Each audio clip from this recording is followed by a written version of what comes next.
মুক্তিযোদ্ধা কমপ্লেক্স ভবনের শুভ উদ্বোধন অনুষ্ঠানে উপস্থিত বীর মুক্তিযোদ্ধা জনাব আ.ক.ম মোজাম্মেল হক এমপি, মাননীয় মন্ত্রী, মুক্তিযুদ্ধ বিষয়ক মন্ত্রণালয়।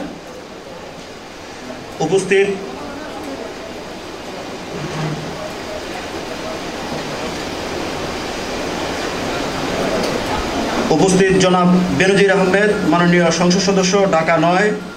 উপস্থিত বীর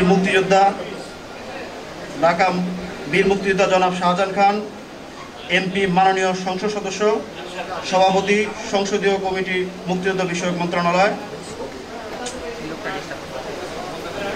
উপস্থিত জনাব খাজা মিয়া, মাননীয় সচিব, মুক্তিযুদ্ধ বিষয়ক মন্ত্রণালয়। উপস্থিত জনাব তপন কান্তি ঘোষ, সচিব, বাণিজ্য মন্ত্রণালয়। উপস্থিত জনাব মোহাম্মদ শহীদুল ইসলাম, জেলা প্রশাসক, ঢাকা। উপস্থিত জনাব মারুফ হোসেন সর্দার, পুলিশ সুপার, ঢাকা।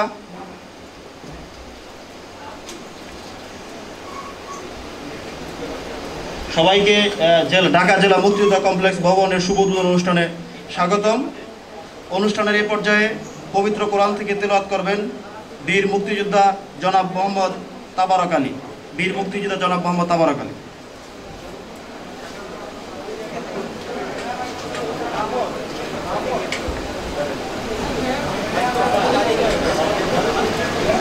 السلام عليكم ورحمة الله وبركاته. أعوذ بالله من الشيطان الرجيم. بسم الله الرحمن الرحيم. ياسين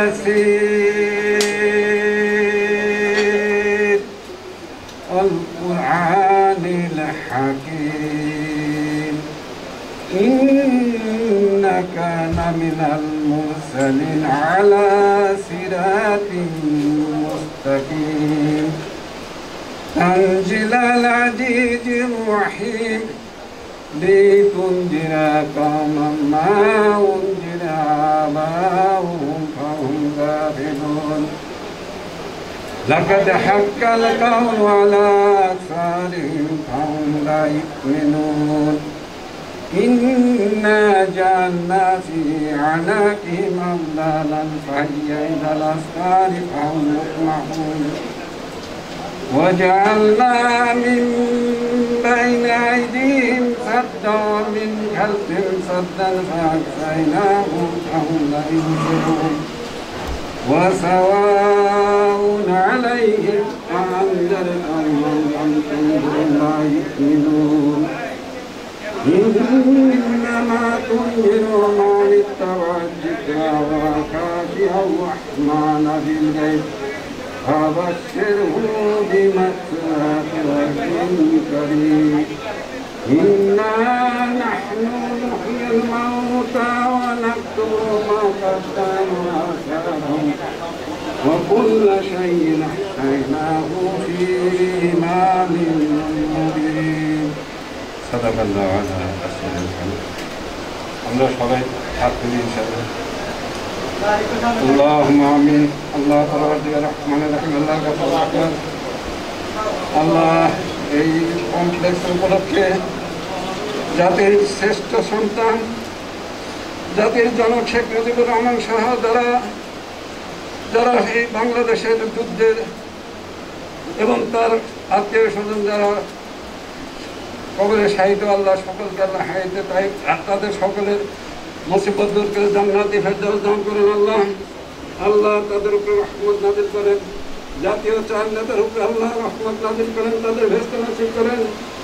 স্বাধীনতা সংগ্রামে যারা আত্মহত্যা দিয়েছে তাদের সকলকে আল্লাহ জান্নাতি ফেরদাউস দান করেন। আমাদের মাননীয় প্রধানমন্ত্রী শেখ হাসিনাকে আল্লাহ হায়াতে তাইয়্যিবা দেন। আল্লাহ আমরা এখানে যারা জীবিত আছি, আমরা যারা এখানে উপস্থিত হয়েছি, আল্লাহ সকলকে আল্লাহ হায়াতে তাইয়্যিবা দেন। আল্লাহ সকলের মুসিবত দূর করে দেন। আল্লাহ আসমানি বালা হইতে রক্ষা করেন, আল্লাহ জমিনি বালা হইতে রক্ষা করেন। আল্লাহ আমাদের সমস্ত মুসিবত দূর করে দেন। আল্লাহ আমাদের এই কমপ্লেক্সকে আল্লাহ আপনি সমস্ত বিপদ আপদে রক্ষা করেন। রব্বানা লা তুযিগ কুলুবানা বা'দা ইয হাদাইতানা হাব লানা মিন লাদুনকা রাহমা ইন্নাকা আনতাল ওয়াহ্হাব। ربنا آتنا في الدنيا حسنة وفي الآخرة حسنة وقنا عذاب النار وادخلنا الجنة مع الأبرار يا عزيز يا غفار يا رب العالمين الحمد لله رب العالمين।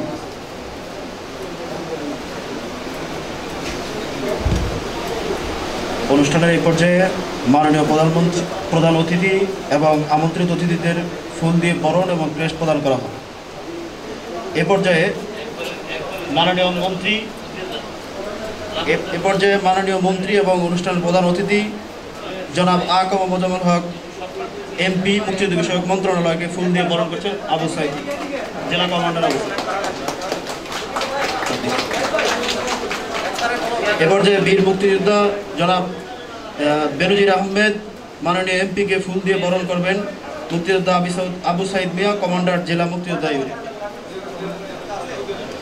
এ পর্যায়ে ফুল দিয়ে বরণ করা হবে মুক্তিযুদ্ধ বিষয়ক সচিব জনাব খাজা মিয়া স্যারকে, বীর মুক্তিযোদ্ধা জনাব মিরাজ খান উপজেলা কমান্ডার ধামরাই। এ পর্যায়ে ফুল দিয়ে বরণ করা হবে জনাব তপনকান্তি ঘোষ মাননীয় সচিব বাণিজ্য বিষয়ক মন্ত্রণালয়কে, বীর মুক্তিযোদ্ধা জনাব সিদ্দিকুর রহমান।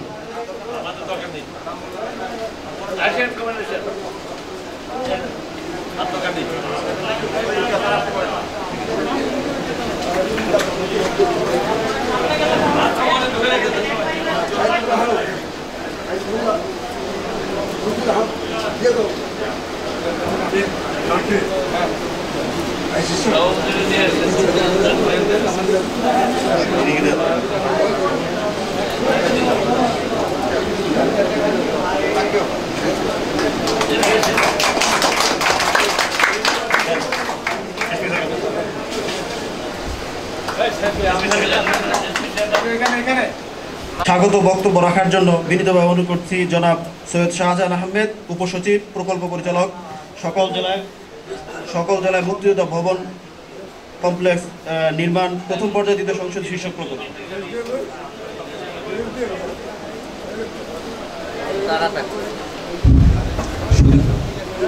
মণ্ডলী, আজকের অনুষ্ঠানের উপস্থিত প্রধান অতিথি গণপ্রজাতন্ত্রী বাংলাদেশ সরকারের মাননীয় মন্ত্রী মুক্তিযুদ্ধ বিষয়ক মন্ত্রণালয় জনাব আ.ক.ম. মোজাম্মেল হক এমপি, উপস্থিত বিশেষ অতিথি জনাব বেনজির আহমেদ সংসদীয় এমপি সংসদীয় এলাকা ঢাকা 20, বিশেষ অতিথি জনাব তপনকান্তি ঘোষ সচিব বাণিজ্য মন্ত্রণালয়, সাবেক সচিব মুক্তিযুদ্ধ বিষয়ক মন্ত্রণালয়, মন্ত্রীবৃন্দ, গণপূর্ত অধিদপ্তর থেকে আগত বিভিন্ন কর্মচারীবৃন্দ, প্রিন্ট মিডিয়া বিভিন্ন সাংবাদিকবৃন্দ, আসসালামু আলাইকুম। আজকের এই দিনটিতে আমি বিশেষভাবে স্মরণ করতে চাই জাতির জনক বঙ্গবন্ধু শেখ মুজিবুর রহমান এবং দেশমাতৃকে শত্রু থেকে মুক্ত করার জন্য আত্মোৎসর্গিত শহীদ বীর মুক্তিযোদ্ধাদের। শুধু আজকের দিনটিতে আমি অত্যন্ত আনন্দিত, ইমোশনাল, আবেগ উদ্বলিত, উচ্ছ্বলিত, কারণ এই দিনটির জন্যই আমরা অপেক্ষা করছিলাম কবে আমাদের ঢাকা জেলা মুক্তিযোদ্ধা কমপ্লেক্স ভবন উদ্বোধন করা হবে। সম্মানিত সুধীমণ্ডলী, ঢাকা জেলা মুক্তিযোদ্ধা কমপ্লেক্স ভবনের নির্মাণ কাজ শুরু হয়েছে মূলত 2018 সালে। দুবার স্থান পরিবর্তনের কারণে দীর্ঘ প্রতীক্ষার পর এই স্থানটিতে স্থানীয় সংসদ সদস্যের একান্ত সহযোগিতা, সর্বোপরি আমাদের মাননীয় মন্ত্রী একাগ্রচিত্ত এবং সর্বত প্রচেষ্টার কারণেই এই স্থানটিতে আমরা নির্মাণ কাজ শুরু করতে সক্ষম হয়েছি। বিগত 2020 সালে করোনা মহামারীর কারণে আমাদের কার্যক্রমে কিছুটা বিলম্বিত হয়েছে, সেজন্য আমরা দুঃখ প্রকাশ করছি। নাহলে আরও আগে হয়তো আমরা এই ভবনটি উদ্বোধন করতে পারতাম। আমি পিডি হিসাবে 2020 সালের সেপ্টেম্বরের শেষের দিকে আমি দায়িত্ব গ্রহণ করি এবং এই প্রকল্পটি, এই ভবনটির কাজ সুন্দরভাবে সুষ্ঠুভাবে সম্পূর্ণ করার জন্য সর্বতোভাবে যিনি আমাকে সাহস জুগিয়েছেন তিনি আমাদের প্রাক্তন সচিব জনাব তপনকান্তি ঘোষ, বর্তমান বাণিজ্য সচিব। ওনার স্যারকে আমি আন্তরিকভাবে ধন্যবাদ জানাচ্ছি। বর্তমান সচিব স্যার যেভাবে শেষ মুহূর্তে এসে আমাকে সহযোগিতা করেছেন বিভিন্ন কাজে, স্যারের কাছেও আমি আন্তরিকভাবে কৃতজ্ঞ। আমাদের এই মুক্তিযুদ্ধ কমপ্লেক্স ভবনটি মূলত উদ্দেশ্য হলো বীর মুক্তিযোদ্ধাদের বসার একটি সংস্থান এবং হল দোকান রুম ভাড়া থেকে যে আয়টা হবে সে আয়ের মাধ্যমে তাদের বিভিন্ন কল্যাণমূলক কাজ করা এবং পরবর্তীতে এই ভবনটি তাদের সন্তান সন্ততিগণ কীভাবে ব্যবহার করতেন পারবেন তার প্রতি একটা ব্যবস্থা করা হয়েছে এই কমপ্লেক্স ভবনটি নির্মাণের মাধ্যমে। আমরা অধীর আগ্রহ অপেক্ষা করছি আমাদের ভবনটি উদ্বোধনের জন্য। আমি আর আমার বক্তব্য দীর্ঘায়িত করব না। আপনারা যারা দূর দূরান্ত থেকে এই অনুষ্ঠানে অংশগ্রহণ করার জন্য আপনারা এসেছেন তাদেরকে সবাইকে আন্তরিক অভিনন্দন এবং শুভেচ্ছা জানিয়ে আমি আমার বক্তব্য শেষ করছি। ধন্যবাদ। আসসালামু আলাইকুম। ধন্যবাদ প্রকল্প পরিচালক স্যারকে। অনুষ্ঠানের এই পর্যায়ে বক্তব্য রাখবেন বীর মুক্তিযোদ্ধা জনাব আমির হোসেন মোল্লা, কমান্ডার ঢাকা মহানগর ইউনিট কমান্ড। ঢাকা মহানগর ইউনিট কমান্ড। মুক্তিযোদ্ধা কমপ্লেক্স শুভ উদ্বোধন উপলক্ষে সম্মানিত সভাপতি, ঢাকা জেলা প্রশাসক এবং প্রধান অতিথি বীর মুক্তিযোদ্ধা মাননীয় মন্ত্রী আ.ক.ম মুজফফরুল হক এমপি, উপস্থিত আমাদের অত্যন্ত ৭১-এর সাথী রণাঙ্গনের বন্ধু বীর মুক্তিযোদ্ধা ধামরাই এমপি, ঢাকা ২০ আসনের এমপি জনাব বেনজির আহমেদ, উপস্থিত জেলা আজকের পুলিশ সুপার এবং আমাদের মাননীয় মুক্তিযোদ্ধা বিষয়ক সচিব এবং সাবেক সচিব উপস্থিত এবং জেলা প্রশাসনের কর্মকর্তা কর্মচারীবৃন্দ, আসসালামু আলাইকুম। আমরা আজকে ঢাকা জেলা এবং ঢাকা মহানগরের মুক্তিযোদ্ধাদের পক্ষ থেকে আজকে মাননীয় মন্ত্রী তথা আমাদের মাননীয় প্রধানমন্ত্রী জননেত্রী শেখ হাসিনাকে মাননীয় মন্ত্রীর পক্ষ মাধ্যমে ধন্যবাদ জানাই এই জন্যই যে সারা বাংলাদেশে মুক্তিযোদ্ধাদের বসার স্থান কমপ্লেক্সটি মুক্তিযোদ্ধা কমপ্লেক্স হয়েছে। সেই সূত্র ধরে আমাদেরও মুক্তিযোদ্ধা কমপ্লেক্সটি অনেক কষ্টের ত্যাগ দীপিকায় যে কমপ্লেক্সটি আমাদের হওয়ার কথা ছিল কাটা বলে আমরা সেখানে পারি নাই। আমরা বহুত এই মাননীয় মন্ত্রী মহোদয়ের মাধ্যমে অনেক জায়গা খোঁজাখুঁজি করে পরিশেষে আমরা সাবির হোসেন চৌধুরী এই এলাকার এমপি মহোদয় কাছ থেকে আমাদের মাননীয় মন্ত্রী মহোদয় অনেক কষ্ট অনেক করে আমাদের এই প্রোগ্রামটাই শেষ হয়ে যাচ্ছিল। তিনি তার কারণে তার পরিশ্রমের কারণে যাও মোটামুটি শেষ পর্যন্ত ঢাকা জেলা এবং ঢাকা মহানগর মুক্তিযোদ্ধাদের বসার স্থানটি হয়েছে এবং আমরা আজকে শুভ উদ্বোধনের মাধ্যমে আমরা আজকে এখানে উপস্থিত হতে পেরে আমরা ঢাকা মহানগর তথা ঢাকা জেলার মুক্তিযোদ্ধাদের পক্ষ থেকে প্রশাসন সংসদের ডিসি সাহেব সহ সকল সচিব মাননীয় মন্ত্রীকে আন্তরিক ধন্যবাদ উমরণ জানিয়ে আমাদের এই কমপ্লেক্সটি যাতে সুন্দর সুস্থভাবে পরিচালিত হয় আমরা যারা মুক্তিযোদ্ধা আছি আমরা যে ব্যবহার করবো যে প্রত্যেক করবে হয়তো বা আগামী 10 থেকে 15 বছর পরে আমরা কোনো মুক্তিযোদ্ধাই থাকবো না। সেইটা যেন এমন প্রজ্ঞাপন জারি করা হোক যাতে আমাদের মুক্তিযোদ্ধার সন্তানরা যাতে সকলে সম্মিলিতভাবে ঢাকা জেলার কমপ্লেক্সে চিরস্থায়ী হয়, চিরস্থায়ীভাবে পরিচালনা করে সেই আশা ব্যক্ত করে এবং সকলের সুস্বাস্থ্য কামনা করে দীর্ঘায়ু কামনা করে আমি আমার বক্তব্য এখানে শেষ করছি। সবাইকে ধন্যবাদ। জয় বাংলা, জয় বঙ্গবন্ধু, জয় হোক মুক্তিযোদ্ধা সংসদে। অনুষ্ঠানের এই পর্যায়ে আমি সংক্ষিপ্ত বক্তব্য রাখার জন্য বিনীতভাবে অনুরোধ করছি বীর মুক্তিযোদ্ধা জনাব আবু সাইদ মিয়া, কমান্ডার ঢাকা জেলা ইউনিট কমান্ড।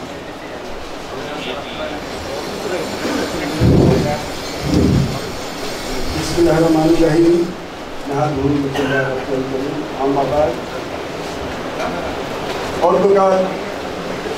এই শুভ জেলা কমপ্লেক্স উদ্বোধন অনুষ্ঠানের সম্মানিত সভাপতি, মঞ্চে উপবিষ্ট আমার প্রাণপ্রিয় নেতা ৭১-এর রণাঙ্গনের সাথী ১৯ মার্চের মহানায়ক,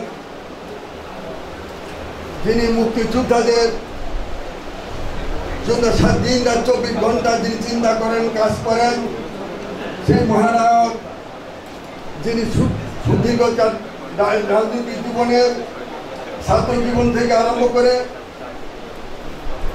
আওয়ামী লীগ যুবলীগ সমস্ত পেরিয়ে যে ইউনিয়ন কাউন্সিলের চেয়ারম্যান থেকে আরম্ভ করে রাষ্ট্রে রাষ্ট্রে সর্বোচ্চ 1 নম্বর ক্যাবিনেটের 1 নম্বর মন্ত্রী পদে অধিষ্ঠিত হয়েছেন সেই শ্রদ্ধা নেতা, আমাদের মুক্তিযোদ্ধাদের কান্ডারি জনাব আকম মুজাম্মেল হক এমপি, মঞ্চে উপবিষ্ট আমার শ্রদ্ধেয় নেতা, ৭১-এর রণাঙ্গনের সাথী, আমার ধর্মের কৃতি সন্তান, সুদীর্ঘ ঢাকা জেলার কৃতি সন্তান, ঢাকা জেলা আওয়ামী লীগের সংগ্রামী সভাপতি, বাইরার সভাপতি এবং আমার শ্রদ্ধেয় নেতা জনাব বেনজির আহমেদ এমপি, মঞ্চে উপবিষ্ট আমাদের মন্ডল সচিব, মুক্তিযোদ্ধা মন্ত্রণালয় জনাব খাজা মিয়া, মঞ্চে উপবিষ্ট তপনকান্তি ঘোষ সাবেক সচিব, মুক্তিযোদ্ধা মন্ত্রণালয়, মঞ্চে উপবিষ্ট আমাদের পুলিশ সুপার, মঞ্চে উপবিষ্ট আমাদের প্রকল্প পরিচালক মহোদয়, সবাইকে আমার রক্তিম লাল গোলাপের শুভেচ্ছা জানিয়ে আমি সংক্ষিপ্ত বক্তব্য শুরু করছি। সংগ্রামী সহযোদ্ধা সাথীরা, আজকে দীর্ঘদিনের শ্রমের ফসল আমাদের ৬৩টা উপজেলার প্রত্যেকটা উপজেলার জেলা কমপ্লেক্স নির্মাণ শেষ হয়েছে। একটি মাত্র উপজেলা বাকি ছিল, সেটা ঢাকা জেলা মুক্তিযোদ্ধা কমপ্লেক্স ভবন।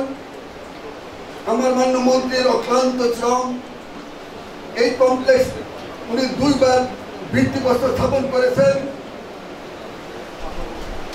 একবার আমরা যাত্রাবাড়িতে আমরা ভিত্তিপ্রস্তর স্থাপন করেছিলাম। মাননীয় প্রধানমন্ত্রীকে আমি শ্রদ্ধার সহিত স্মরণ করছি। তিনি আমাদের ঢাকা জেলাকে দুইবার জমি বরাদ্দ দিয়েছেন। একবার দিয়েছিলেন ১২% যাত্রাবাড়ি, সেখানে আমরা কমপ্লেক্স ভবন উদ্বোধন করতে পারিনি।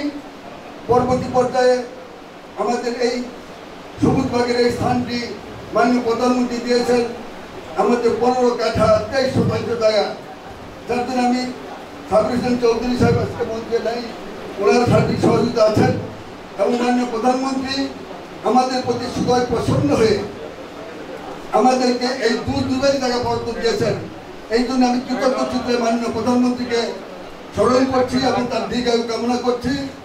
সংগ্রামী সহযোদ্ধা সাথীরা, আমরা আজকে মুক্তিযোদ্ধারা দুদিন পরেই, ঠিক আজকে থেকে 10 দিন পরে আমাদের প্রত্যেকের ভাতা 20,000 টাকা হবে। এর সমস্ত কৃতিত্বের দাবিদার আমার মাননীয় মন্ত্রী, সাথে আমাদের জনাব শাহজাহান খান এমপি, উনি সংসদীয় জমির চেয়ারম্যান, উনি সহায়তা করেছেন। এই জন্য দুই নেতার প্রতি আমরা কৃতজ্ঞ চিত্তে কৃতজ্ঞতা জ্ঞাপন করছি। সাথীরা, আমরা ঢাকা জেলার মুক্তিযোদ্ধা, যদিও এই স্থানটি আমাদের ঢাকা জেলার জন্য প্রযুক্ত না, আমাদের যেহেতু জায়গার অভাবে আমরা অনেক জায়গা খুঁজেছি। আমাদের জনাব সালাউদ্দিন সাহেব সাবেক ডিসি এবং তুবাদল সাহেব সাবেক ডিসি বহু চেষ্টা করেছেন। আমাদের একবার ওই বীরপুরে আমরা একটি স্থান দেখেছিলাম, সেখানে সেই জায়গাটা বীরপুরের সাবেক যিনি এমপি, মরহুম এমপি আসলাম সাহেব সেই জায়গাটা দিছিল না। আমাদের অত্যন্ত দুঃখ ভারাক্রান্ত নিয়ে আজকে আমাদের জেলার পূর্ব প্রান্তে আজকে সবুজবাগে আমরা আমাদের জেলা কমপ্লেক্স ভবন স্থাপন করেছি। আমার অনেক সাথীরা হয়তো মনে মনে চিন্তা করছেন আমাদের ঢাকা জেলা কমপ্লেক্স কেন আজকে দূরে হলো এবং ব্যাক সাইডে হলো। এর জন্য একমাত্র আমাদের জায়গা না পাওয়ার কারণে হয়েছে।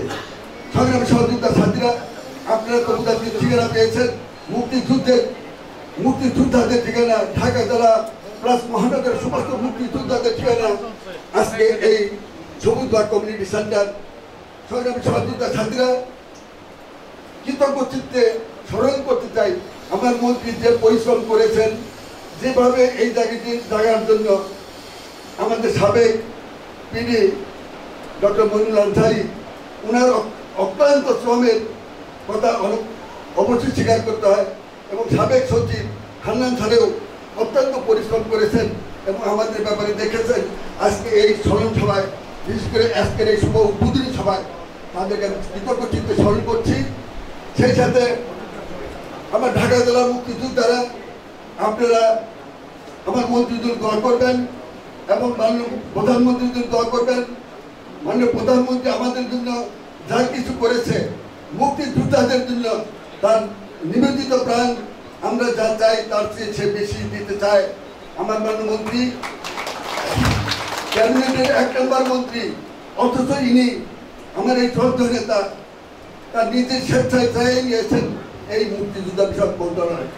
কারণ তিনি রাত্রি 12টা 1টা পর্যন্ত, দিনের ভোর 5-6টা থেকে আরম্ভ করেন রাত্রি 1টা পর্যন্ত এই মুক্তিযোদ্ধাদের।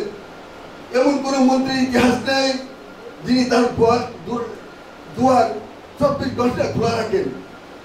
ঠিক আমাদের এই মন্ত্রী 24 ঘন্টা দুয়ার খোলা রাখেন। যে কোনো ক্ষুদ্র একজন মুক্তিযোদ্ধা গেলেও, খালি মুক্তিযোদ্ধা তো ছোট বড় নেই, যত বড় পজিশনে মুক্তিযোদ্ধা হোক তাহলেও তিনি যে মূল্যায়ন করেন। আমাদের মতো খেটে খাওয়া মেহনতি মানুষরা যারা গ্রামের থেকে আসে, ঠিক মানমন্ত্রী তাদেরকে ওই পর্যায়ে মূল্যায়ন করেন এবং তাদের কথা শুনেন। এবং আমরা যদি কারো সুপারিশ করি বলে তার মুখে ভাষা নেন, কমান্ডার আপনি তার কথা শুনুন, আপনার কথা শুনবো না।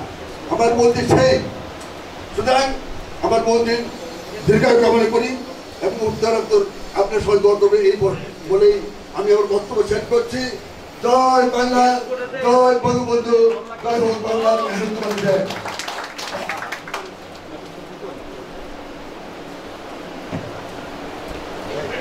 ধন্যবাদ। কমান্ডার ঢাকা জেলা ইউনিট কমান্ড অনুষ্ঠানের এ পর্যায়ে বক্তব্য রাখবেন জনাব খাজা মিয়া, গণপ্রজাতন্ত্রী বাংলাদেশ সরকারের মাননীয় সচিব, মুক্তিযুদ্ধ বিষয়ক মন্ত্রণালয়। আরো অত্যন্ত জরুরি কাজ থাকায় তাকে এই পর্যায়ে বক্তব্য রাখার জন্য অনুরোধ।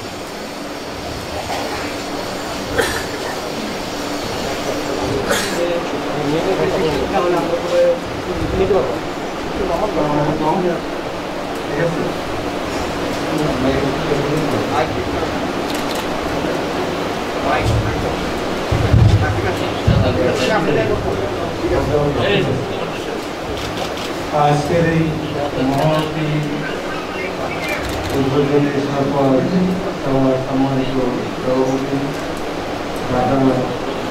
সম্মানিত মহোদয়, আজকের এই অনুষ্ঠানে উপস্থিত রয়েছেন বাংলাদেশের গর্ব, বাংলাদেশ সরকার, বর্তমান বাংলাদেশ সরকারের গর্ব, ঢাকা বিভাগের গর্ব। 1971 সালে 19 মার্চের বিদ্রোহের অন্যতম প্রধান ব্যক্তিত্ব আমাদের শ্রদ্ধেয় মন্ত্রী এমপি উপস্থিত রয়েছেন আমার জ্যেষ্ঠ সহকর্মী এই মন্ত্রণালয়ের সাবেক সচিব জনাব তপন কুমার, উপস্থিত রয়েছেন বিশিষ্ট মুক্তিযোদ্ধা ঢাকা এবং আমার মুক্তিযোদ্ধা ভাইয়েরা। আমি আপনাদের এখানে মাত্র গত 2 তারিখে যোগদান করেছি। যোগদান করার কয়েকদিন পর আমি জানলাম ঢাকা জেলা মুক্তিযোদ্ধা কমপ্লেক্স আমার প্রয়োজন এটা খুব তাড়াতাড়ি উদ্বোধন করা হবে। তখন আমার তারিখ উদ্বোধন করে নেই। আমি আমার সহকর্মীদের বললাম যে আমি তাহলে এই কমপ্লেক্সকে দেখতে যাব, পরিদর্শন করতে যাব। আমি পরিদর্শন করতে আসলাম। কাজ বাকি ছিল। আমার সাথে কন্ট্রাক্টর এগিয়ে তাদেরকে আমরা কিছু ইনস্ট্রাকশন দিয়ে কাজটা যাতে দ্রুত শেষ হয় এটা আমরা সেই ব্যবস্থা গ্রহণ করেছি এবং 20 তারিখে আজকে সেভাবে এটাকে আমরা ডিজাইন করেছি এবং প্রিয় সকল কিন্তু এগুলো সাধারণ কথা। আসল কথা হচ্ছে বাংলাদেশের মুক্তিযোদ্ধারা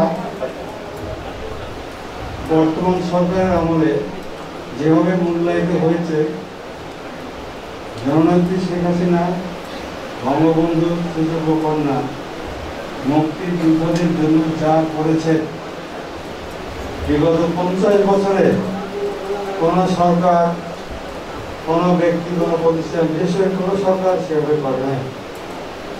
আপনি কল্পনা করতে পারবেন না সারা বাংলাদেশের প্রত্যেকটি জেলায় 3টা ভবন বিশিষ্ট একটি মুক্তিযোদ্ধা কমপ্লেক্স, প্রত্যেকটি উপজেলায় একই রকম একটি মুক্তিযুদ্ধ কমপ্লেক্স তৈরি করে সেখানে মুক্তিযোদ্ধাদের বসার ব্যবস্থা, চিত্ত বিনোদনের ব্যবস্থা, সভা সমিতি করার ব্যবস্থা সহ সামান্য আইন কানুন ব্যবস্থা করে দিয়েছে।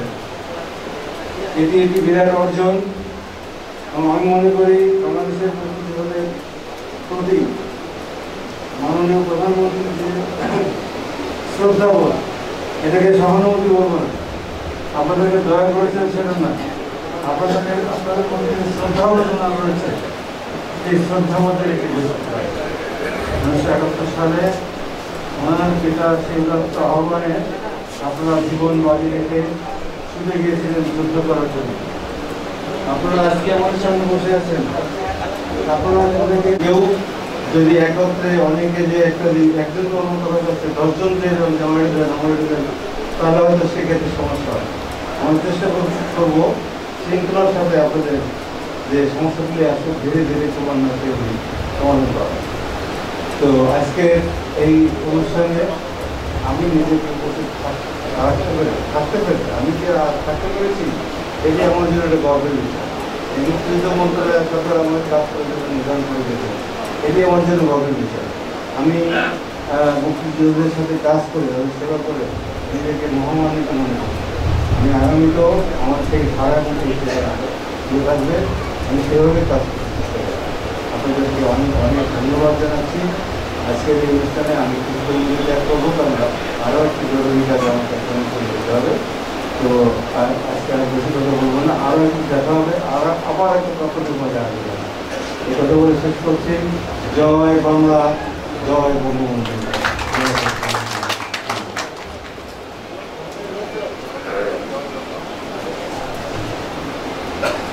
ধন্যবাদ মাননীয় সচিব, মুক্ত বিষয় মন্ত্রণালয় থেকে। অনুষ্ঠানে এই পর্যায়ে বক্তব্য রাখবেন ঢাকা জেলা সুযোগ্য পুলিশ সুপার জনাব মোহাম্মদ মারুফ হোসেন সরকার, বিপিএল।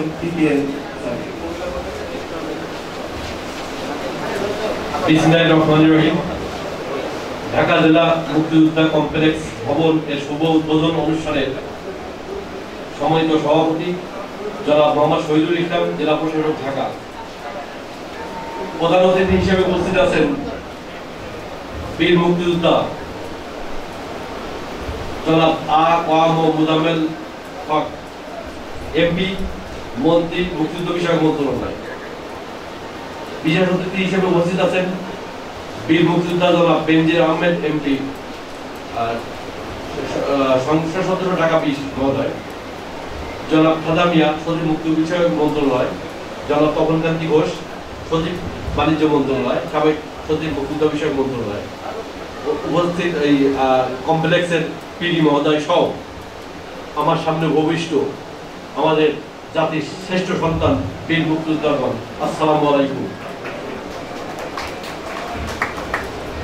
উপস্থিত আছেন সম্মানিত মিডিয়ার সহকর্মীবৃন্দ, তাদের প্রতি আমার সালাম এবং শ্রদ্ধা। এইরকম একটা অনুষ্ঠানে আমাকে কিছু বলার সুযোগ দেওয়ার জন্য আমি নিজেকে গর্বিত মনে করছি। আমি শ্রদ্ধাবারে স্মরণ করছি হাজার বছরের শ্রেষ্ঠ বাঙালি জাতির পিতা বঙ্গবন্ধু শেখ মুজিবুর রহমানকে। আমি শ্রদ্ধাবারে স্মরণ করছি 1971 সালে মহান মুক্তিযুদ্ধে যে সমস্ত বীর সেনানী আত্মত্যাগ করেছিলেন তাদের মাগফিরাত কামনা করি। শ্রদ্ধাবারে স্মরণ করছি 1975 সালে 15ই আগস্ট জাতির পিতার শহীদ সপরিবারে শহীদ আর সকল পরিবারের সদস্যবৃন্দকে। শ্রদ্ধাবারে সকল বীর মুক্তিযোদ্ধা যারা মহান মুক্তিযুদ্ধে অংশগ্রহণ করেছেন সবাইকে শ্রদ্ধাবারে স্মরণ করছি। 1971 সালে মহান মুক্তিযুদ্ধে যে সমস্ত 3 লক্ষ মা বোন তাদের সম্পূর্ণ হারিয়েছেন তাদেরকে, সেই সমস্ত আমার মা বোনদের স্মরণ করছি যারা পরদিন নিশ্চিত বিপদ দিলেও মুক্তিযোদ্ধাদের রাতে ভাত রেঁধে খাইয়েছিলেন, তাদেরকে শ্রদ্ধাবারে স্মরণ করছি। যে সমস্ত মাঝি, নৌকার মাঝি মুক্তিযোদ্ধাদেরকে বিপদ দিলেও নদী পার করিয়েছিলেন, সেই সমস্ত মাকে স্মরণ করছি যার সন্তান মুক্তিযুদ্ধে দেয়ার ফিরে আসেনি, সেই সমস্ত সন্তানদের স্মরণ করছি, সেই সমস্ত স্ত্রীদের স্মরণ করছি যাদের স্বামী মুক্তিযুদ্ধের দিয়ে আর ফিরে আসেনি, সকল মুক্তিযুদ্ধের সাথে সবাইকে আমি শ্রদ্ধাভার স্মরণ করছি। সবার প্রতি আমার বিনম্র শ্রদ্ধা। ঢাকা শহরে মুক্তিযোদ্ধাদের একটা বসার জায়গা হয়েছে। এখন থেকে এখানে সবাই অন্তত এক জায়গায় বসে তাদের সুখ দুঃখের কথা বলতে পারবে, আলোচনা করতে পারবে এবং সকল বিষয়ে তাদের সুবিধা অসুবিধাগুলো আলোচনা করতে পারবে। সামনে এমন দিন আসবে যখন আমাদের কোনো মুক্তিযোদ্ধাই আর জীবিত থাকবেন না। আমার সামনে বীর মুক্তিযোদ্ধাগণ আছেন, মঞ্চে উপবিষ্ট আছেন। গাজীপুর চৌরাস্তার পাকিস্তানি সেনাদের বিরুদ্ধে যে প্রতিরোধ গড়ে তুলেছেন, সেই ময়মনসিংহ এবং গাজীপুর এলাকার কিংবদন্তি হয়ে আছে সেই বীর মুক্তিযোদ্ধা মঞ্চে বসে আছেন আজকের অনুষ্ঠানের প্রধান অতিথি হিসেবে। এই মুক্তিযোদ্ধাগণ আজ থেকে হয়তো 10-15 বছর পরে আমাদের সন্তানরা বা আমাদের যাত্রীরা একজনকেও দেখতে পাবে না, তখন সবাই স্মৃতি হয়ে যাবে। তো তাদের অন্তত জীবিত অবস্থায় বসার জন্য ঢাকা শহরে একটা সুন্দর একটা জায়গা হয়েছে, সব বসতে পারে, আলোচনা করতে পারবে। আমি চাই এই প্রতিষ্ঠানটি গড়ে তোলার পিছনে যারা রয়েছেন সবাইকে আমি ধন্যবাদ জানাই, সবার প্রতি কৃতজ্ঞতা। এইরকম প্রতিষ্ঠান যেন প্রত্যেক উপজেলা শহরেও গড়ে ওঠে, যাতে উপজেলা কেন্দ্রিক যারা আছেন তারা যেন বসে তাদের সুখ দুঃখের কথা আলোচনা করতে পারেন। আমি এই যে উদ্দেশ্য নিয়ে এই প্রতিষ্ঠানটি তৈরি করা হয়েছে এই সফলতা কামনা করি এবং এটা যেন ভবিষ্যতে এরা মুক্তিযোদ্ধার সন্তানরাও যেন এটা নিয়ন্ত্রণ করতে পারে সেই প্রত্যাশা রেখে এবং আমাকে শোনার জন্য সবাইকে ধন্যবাদ জানিয়ে আমার বক্তব্য শেষ করছি। আসসালামু আলাইকুম।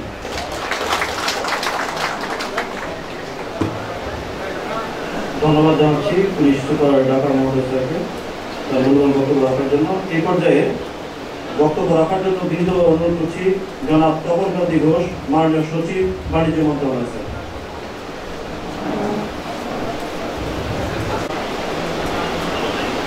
ঢাকা জেলা মুক্তিযোদ্ধা কমপ্লেক্স উদ্বোধন উপলক্ষে আয়োজিত আজকের অনুষ্ঠানে মাননীয় প্রধান অতিথি মুক্তিযুদ্ধ বিষয়ক মন্ত্রণালয়ের মাননীয় মন্ত্রী জনাব মোজাম্মেল হক এমপি, এই অনুষ্ঠানে বিশেষ অতিথি ঢাকা জেলা আওয়ামী লীগের সভাপতি এবং মাননীয় সংসদ সদস্য জনাব বেনজির আহমেদ,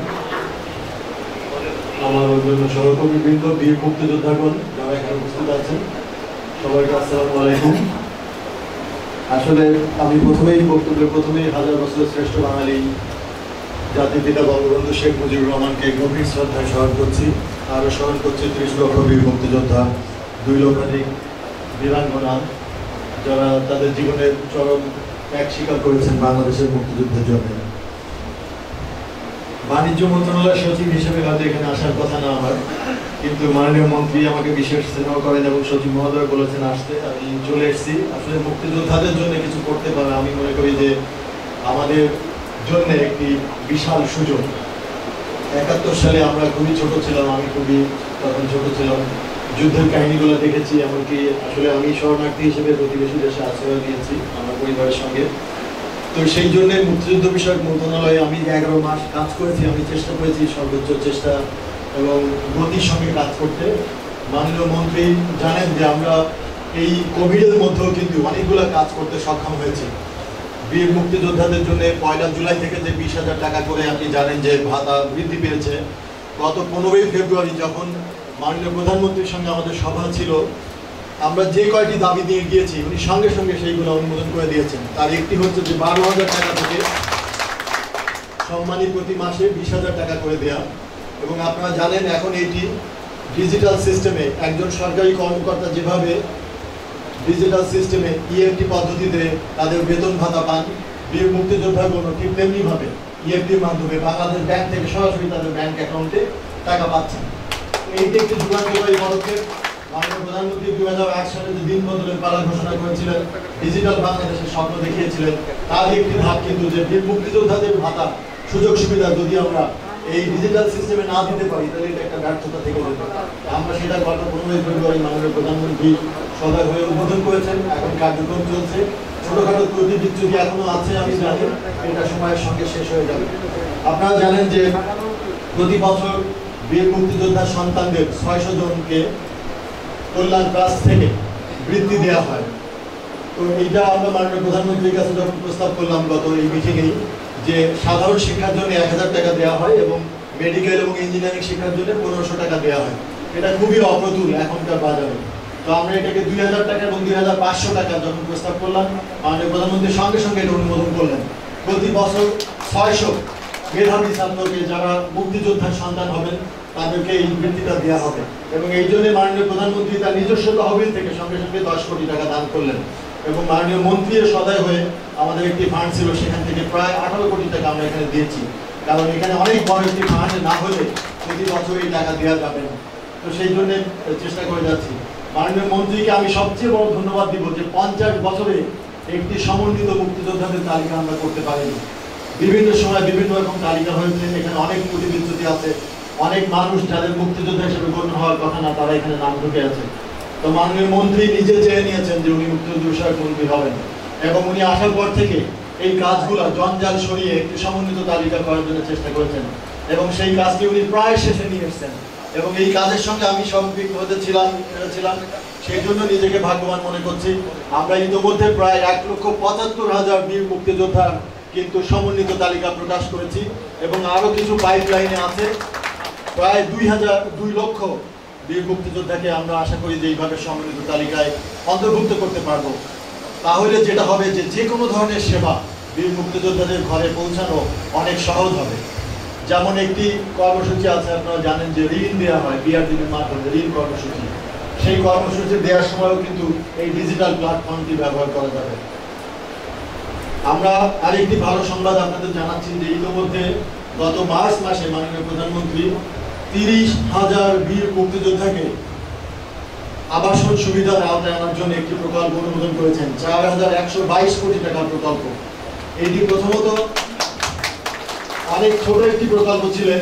আমি মন্ত্রী মহোদয়ের সঙ্গে আলাপ করে বললাম যে যেহেতু এবার স্বাধীনতার সুবর্ণ জয়ন্তী, যেহেতু জাতির পিতা বঙ্গবন্ধুর জন্ম শতবার্ষিকী পালিত হচ্ছে, আমাদের 2 লক্ষ মুক্তিযোদ্ধার মধ্যে 10-12 হাজার মুক্তিযোদ্ধাকে দিলে এটা কোনো আসলে খবর হবে না। সুতরাং এটা অনেক বৃদ্ধি করা দরকার। আবার আর্থিক সামর্থ্যের একটা বিষয় আছে, সব মিলে আমরা কিন্তু 30,000 বীর মুক্তিযোদ্ধার জন্য বীর নিবাস, যেটির ডিজাইন হয়তো আপনারা দেখেছেন, এটি 13,60,000 টাকা মতো, প্রায় 14 লক্ষ টাকা ব্যয় প্রত্যেকটি বাড়ি নির্মিত হবে, এবং 30,000 মুক্তিযোদ্ধাকে আমরা এতে দিতে পারবো আগামী 3 বছরের মধ্যে। তারপরে নিশ্চয়ই পরবর্তী পর্যায়ে আরো বীর মুক্তিযোদ্ধা যারা অসচ্ছল তাদেরকে আমরা দিতে সক্ষম হব।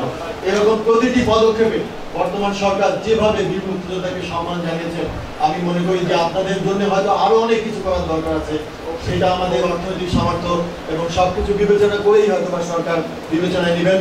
কিন্তু আমরা যদি সঠিকভাবে মাননীয় প্রধানমন্ত্রীর কাছে, মাননীয় বীর মুক্তিযোদ্ধা মন্ত্রীর কাছে এই প্রস্তাবগুলো আনতে পারি, তাহলে যৌক্তিক যে কোনো প্রস্তাব তারা কিন্তু মেনে নেবেন। তো আজকে আমি আর বেশি কথা বলবো না। প্রত্যেকটি জেলায় এইভাবে জেলা মুক্তিযোদ্ধা সংসদ নির্মিত হয়েছে, প্রত্যেকটি উপজেলায় কিন্তু নির্মিত হবে। ইতিমধ্যে 400টি মতো উপজেলাতে উপজেলা কমপ্লেক্স নির্মিত হয়েছে।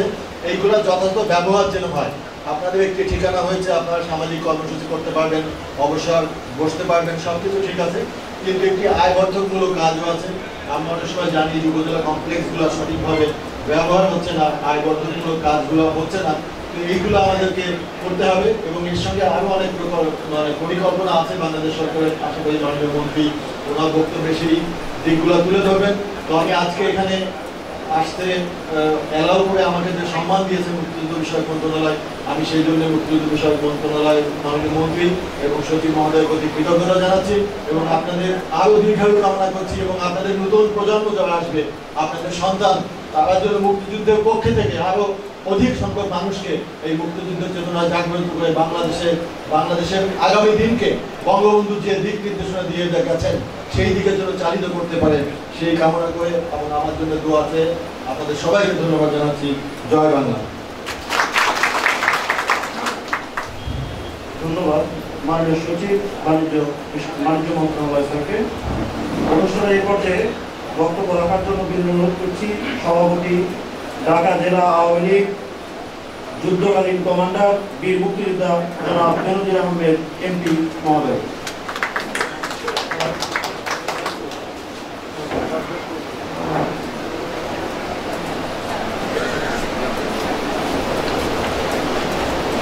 বিসমিল্লাহির রহমানির রহিম। আজকে ঢাকা জেলা মুক্তিযোদ্ধা কমপ্লেক্স উদ্বোধন অনুষ্ঠানে সম্মানিত প্রধান অতিথি, প্রজাতন্ত্রী বাংলাদেশ সরকারের মুক্তিযুদ্ধ বিষয়ক মন্ত্রণালয়ের মাননীয় মন্ত্রী, মুক্তিযুদ্ধের অন্যতম সংগঠন। 1 মার্চ যখন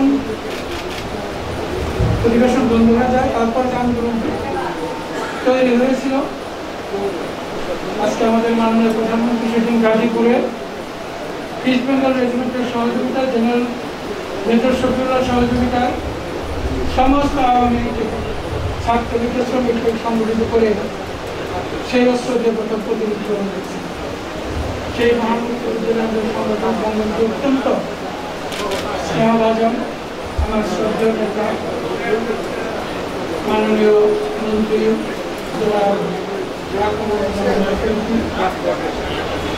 উপস্থিত সম্মানিত সচিব মহোদয়া, সম্মানিত সভাপতি, ঢাকা জেলা সচিব,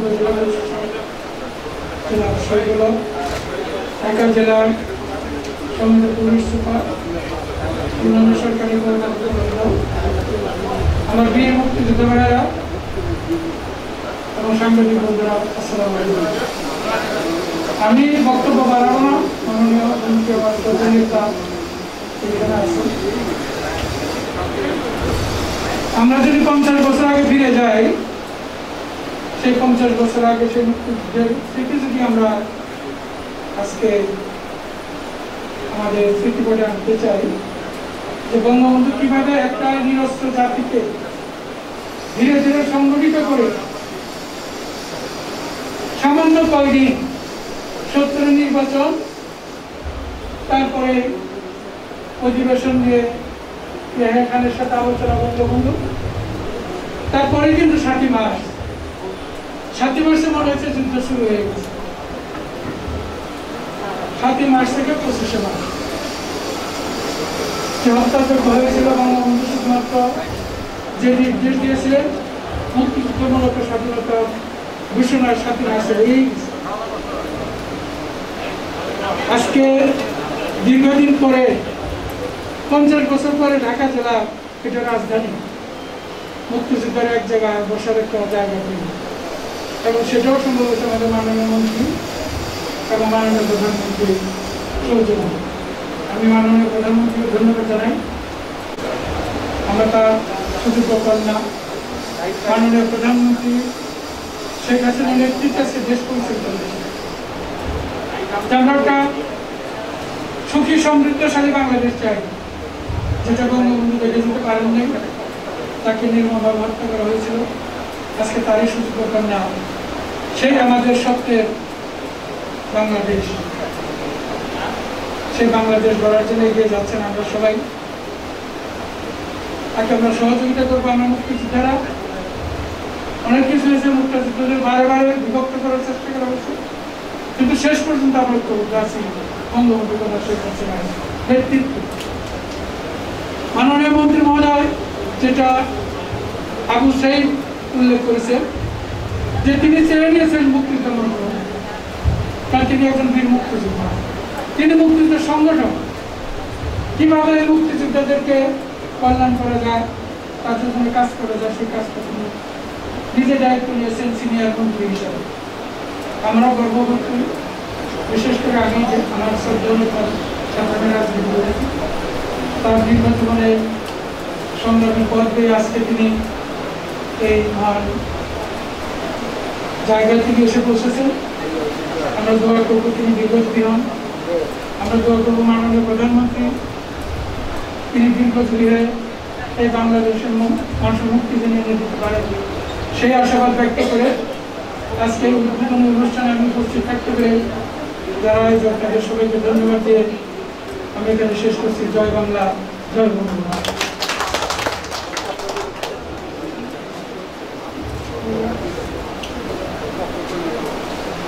ধন্যবাদ মাননীয় সংসদ সদস্য মহোদয়কে। অনুষ্ঠানের এই পর্যায়ে ঢাকা জেলা মুক্তিযোদ্ধা কমপ্লেক্স ভবন এর টেক ওভার এবং হ্যান্ড ওভার করা হবে। এ পর্যায়ে হ্যান্ড ওভার করার জন্য বিনীতভাবে অনুরোধ করছি সকল জেলা মুক্তিযোদ্ধা ভবন কমপ্লেক্স নির্মাণ প্রকল্পের সম্মানিত প্রকল্প পরিচালক এবং গণপূর্ত বিভাগের নির্বাহী প্রকৌশলী মহোদয়কে এবং গ্রহণ করবেন ঢাকা জেলার সুযোগ্য জেলা প্রশাসক ও বিজ্ঞ জেলা ম্যাজিস্ট্রেট জনাব মোহাম্মদ শহীদুল ইসলাম।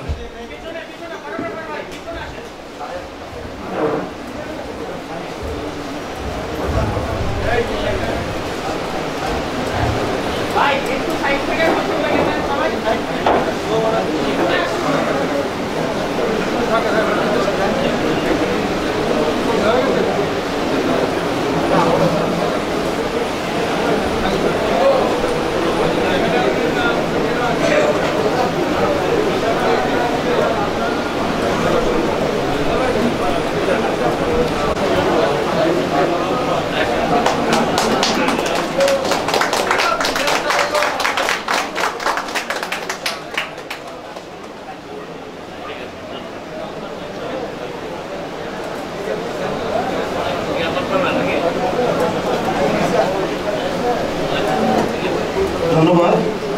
অনুষ্ঠানের এই পর্যায়ে বক্তব্য রাখার জন্য বিনীতভাবে অনুরোধ করছি ঢাকা জেলার সুযোগ্য জেলা প্রশাসক ও বিজ্ঞ জেলা ম্যাজিস্ট্রেট জনাব মোহাম্মদ শহীদুল ইসলাম স্যারকে। জনাব মোহাম্মদ শহীদুল ইসলাম। আমাদের মাঝে উপস্থিত হয়েছেন আমাদের প্রাণপ্রিয় নেতা, বীর মুক্তিযোদ্ধা, সাবেক নৌ পরিবহন মন্ত্রী এবং মুক্তিযোদ্ধা বিষয়ক সংসদীয় কমিটির সভাপতি জনাব শাহজাহান খান। মন্ত্রীমন্ত্রী আসছেন শাহজাহান খান।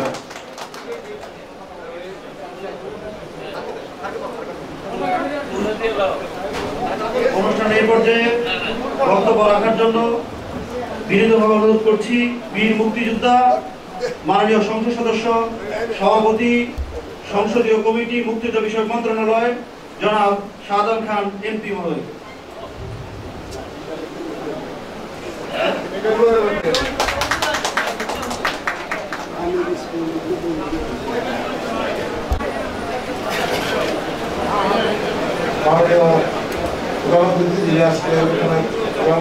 আছেন আমাদের সকলের শ্রদ্ধা, যিনি একজন বীর মুক্তিযোদ্ধা, যার নেতৃত্বে গাজীপুরে 25শে মার্চের আগেই স্বাধীনতা সংগ্রাম শুরু হয়েছে।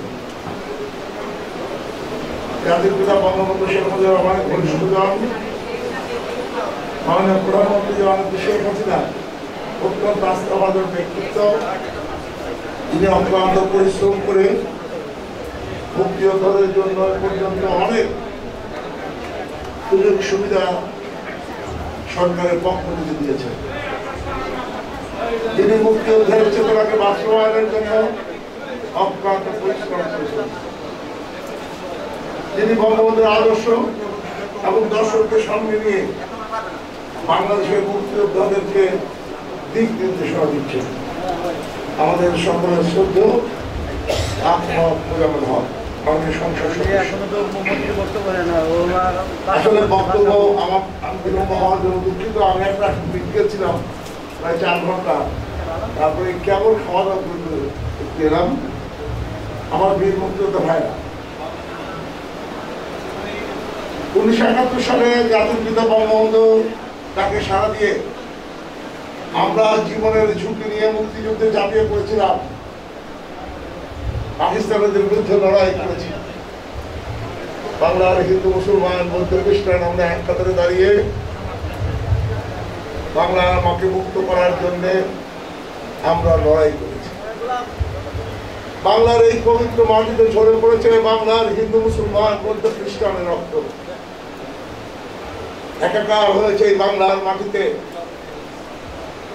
আমরা কেউ বিভাজন করতে পারিনি কোন রক্ত হিন্দু, কোন রক্ত মুসলমান, বৌদ্ধ বা খ্রিস্টানের। বাঙালি জাতি রক্ত চলেছে। আজকে আমরা বাংলাদেশে যখন সাম্প্রদায়িক সম্প্রীতি নিয়ে বসবাস করছি, মাননীয় প্রধানমন্ত্রী রাষ্ট্র পরিচালনায় মুক্তিযোদ্ধাদের জন্য যা করেছেন, এই প্রতিদান আমাদের কিছু দেওয়ার নেই। আমাদের একটি জিনিস দেওয়ার আছে, বঙ্গবন্ধুর আদর্শ প্রতিষ্ঠিত না হওয়া পর্যন্ত বাংলাদেশের স্বাধীনতা বিরোধী শক্তি, বিরোধী অপশক্তি মুক্তিযুদ্ধ বিরোধী শক্তি এবং অপশক্তি এবং ধর্মান্ধ যারা আজকে ধর্মের নামে যারা আজকে উন্মাদনা ছড়াচ্ছেন, তাদের বিরুদ্ধে যেমন আমরা 2013, 14, 15 সালে মাননীয় প্রধানমন্ত্রী শেখ হাসিনার নির্দেশে আমরা সেদিন ঝাঁপিয়ে পড়েছিলাম। আপনাদের মনে আছে 2015 সালে যখন পেট্রোল বোমা রাজনীতি শুরু করলো বিএনপি জামাত, তখন এই মুক্তিযোদ্ধারা শ্রমিক কর্মচারী পেশাজীবীদের ঐক্যবদ্ধ করে আমরা নেমেছিলাম মাঠে। 90 জন ড্রাইভার হেল্পার, 17 জন পুলিশ, 3 জন বিজিবি জওয়ান, 2 জন মুক্তিযোদ্ধা, 2 জন ব্যাংক কর্মচারী, অসংখ্য শিশু নারী যাদেরকে পেট্রোল বোমা দিয়ে পুড়িয়ে হত্যা করা হয়েছিল। জঙ্গি সৃষ্টি করে কত মানুষকে তারা হত্যা করেছে।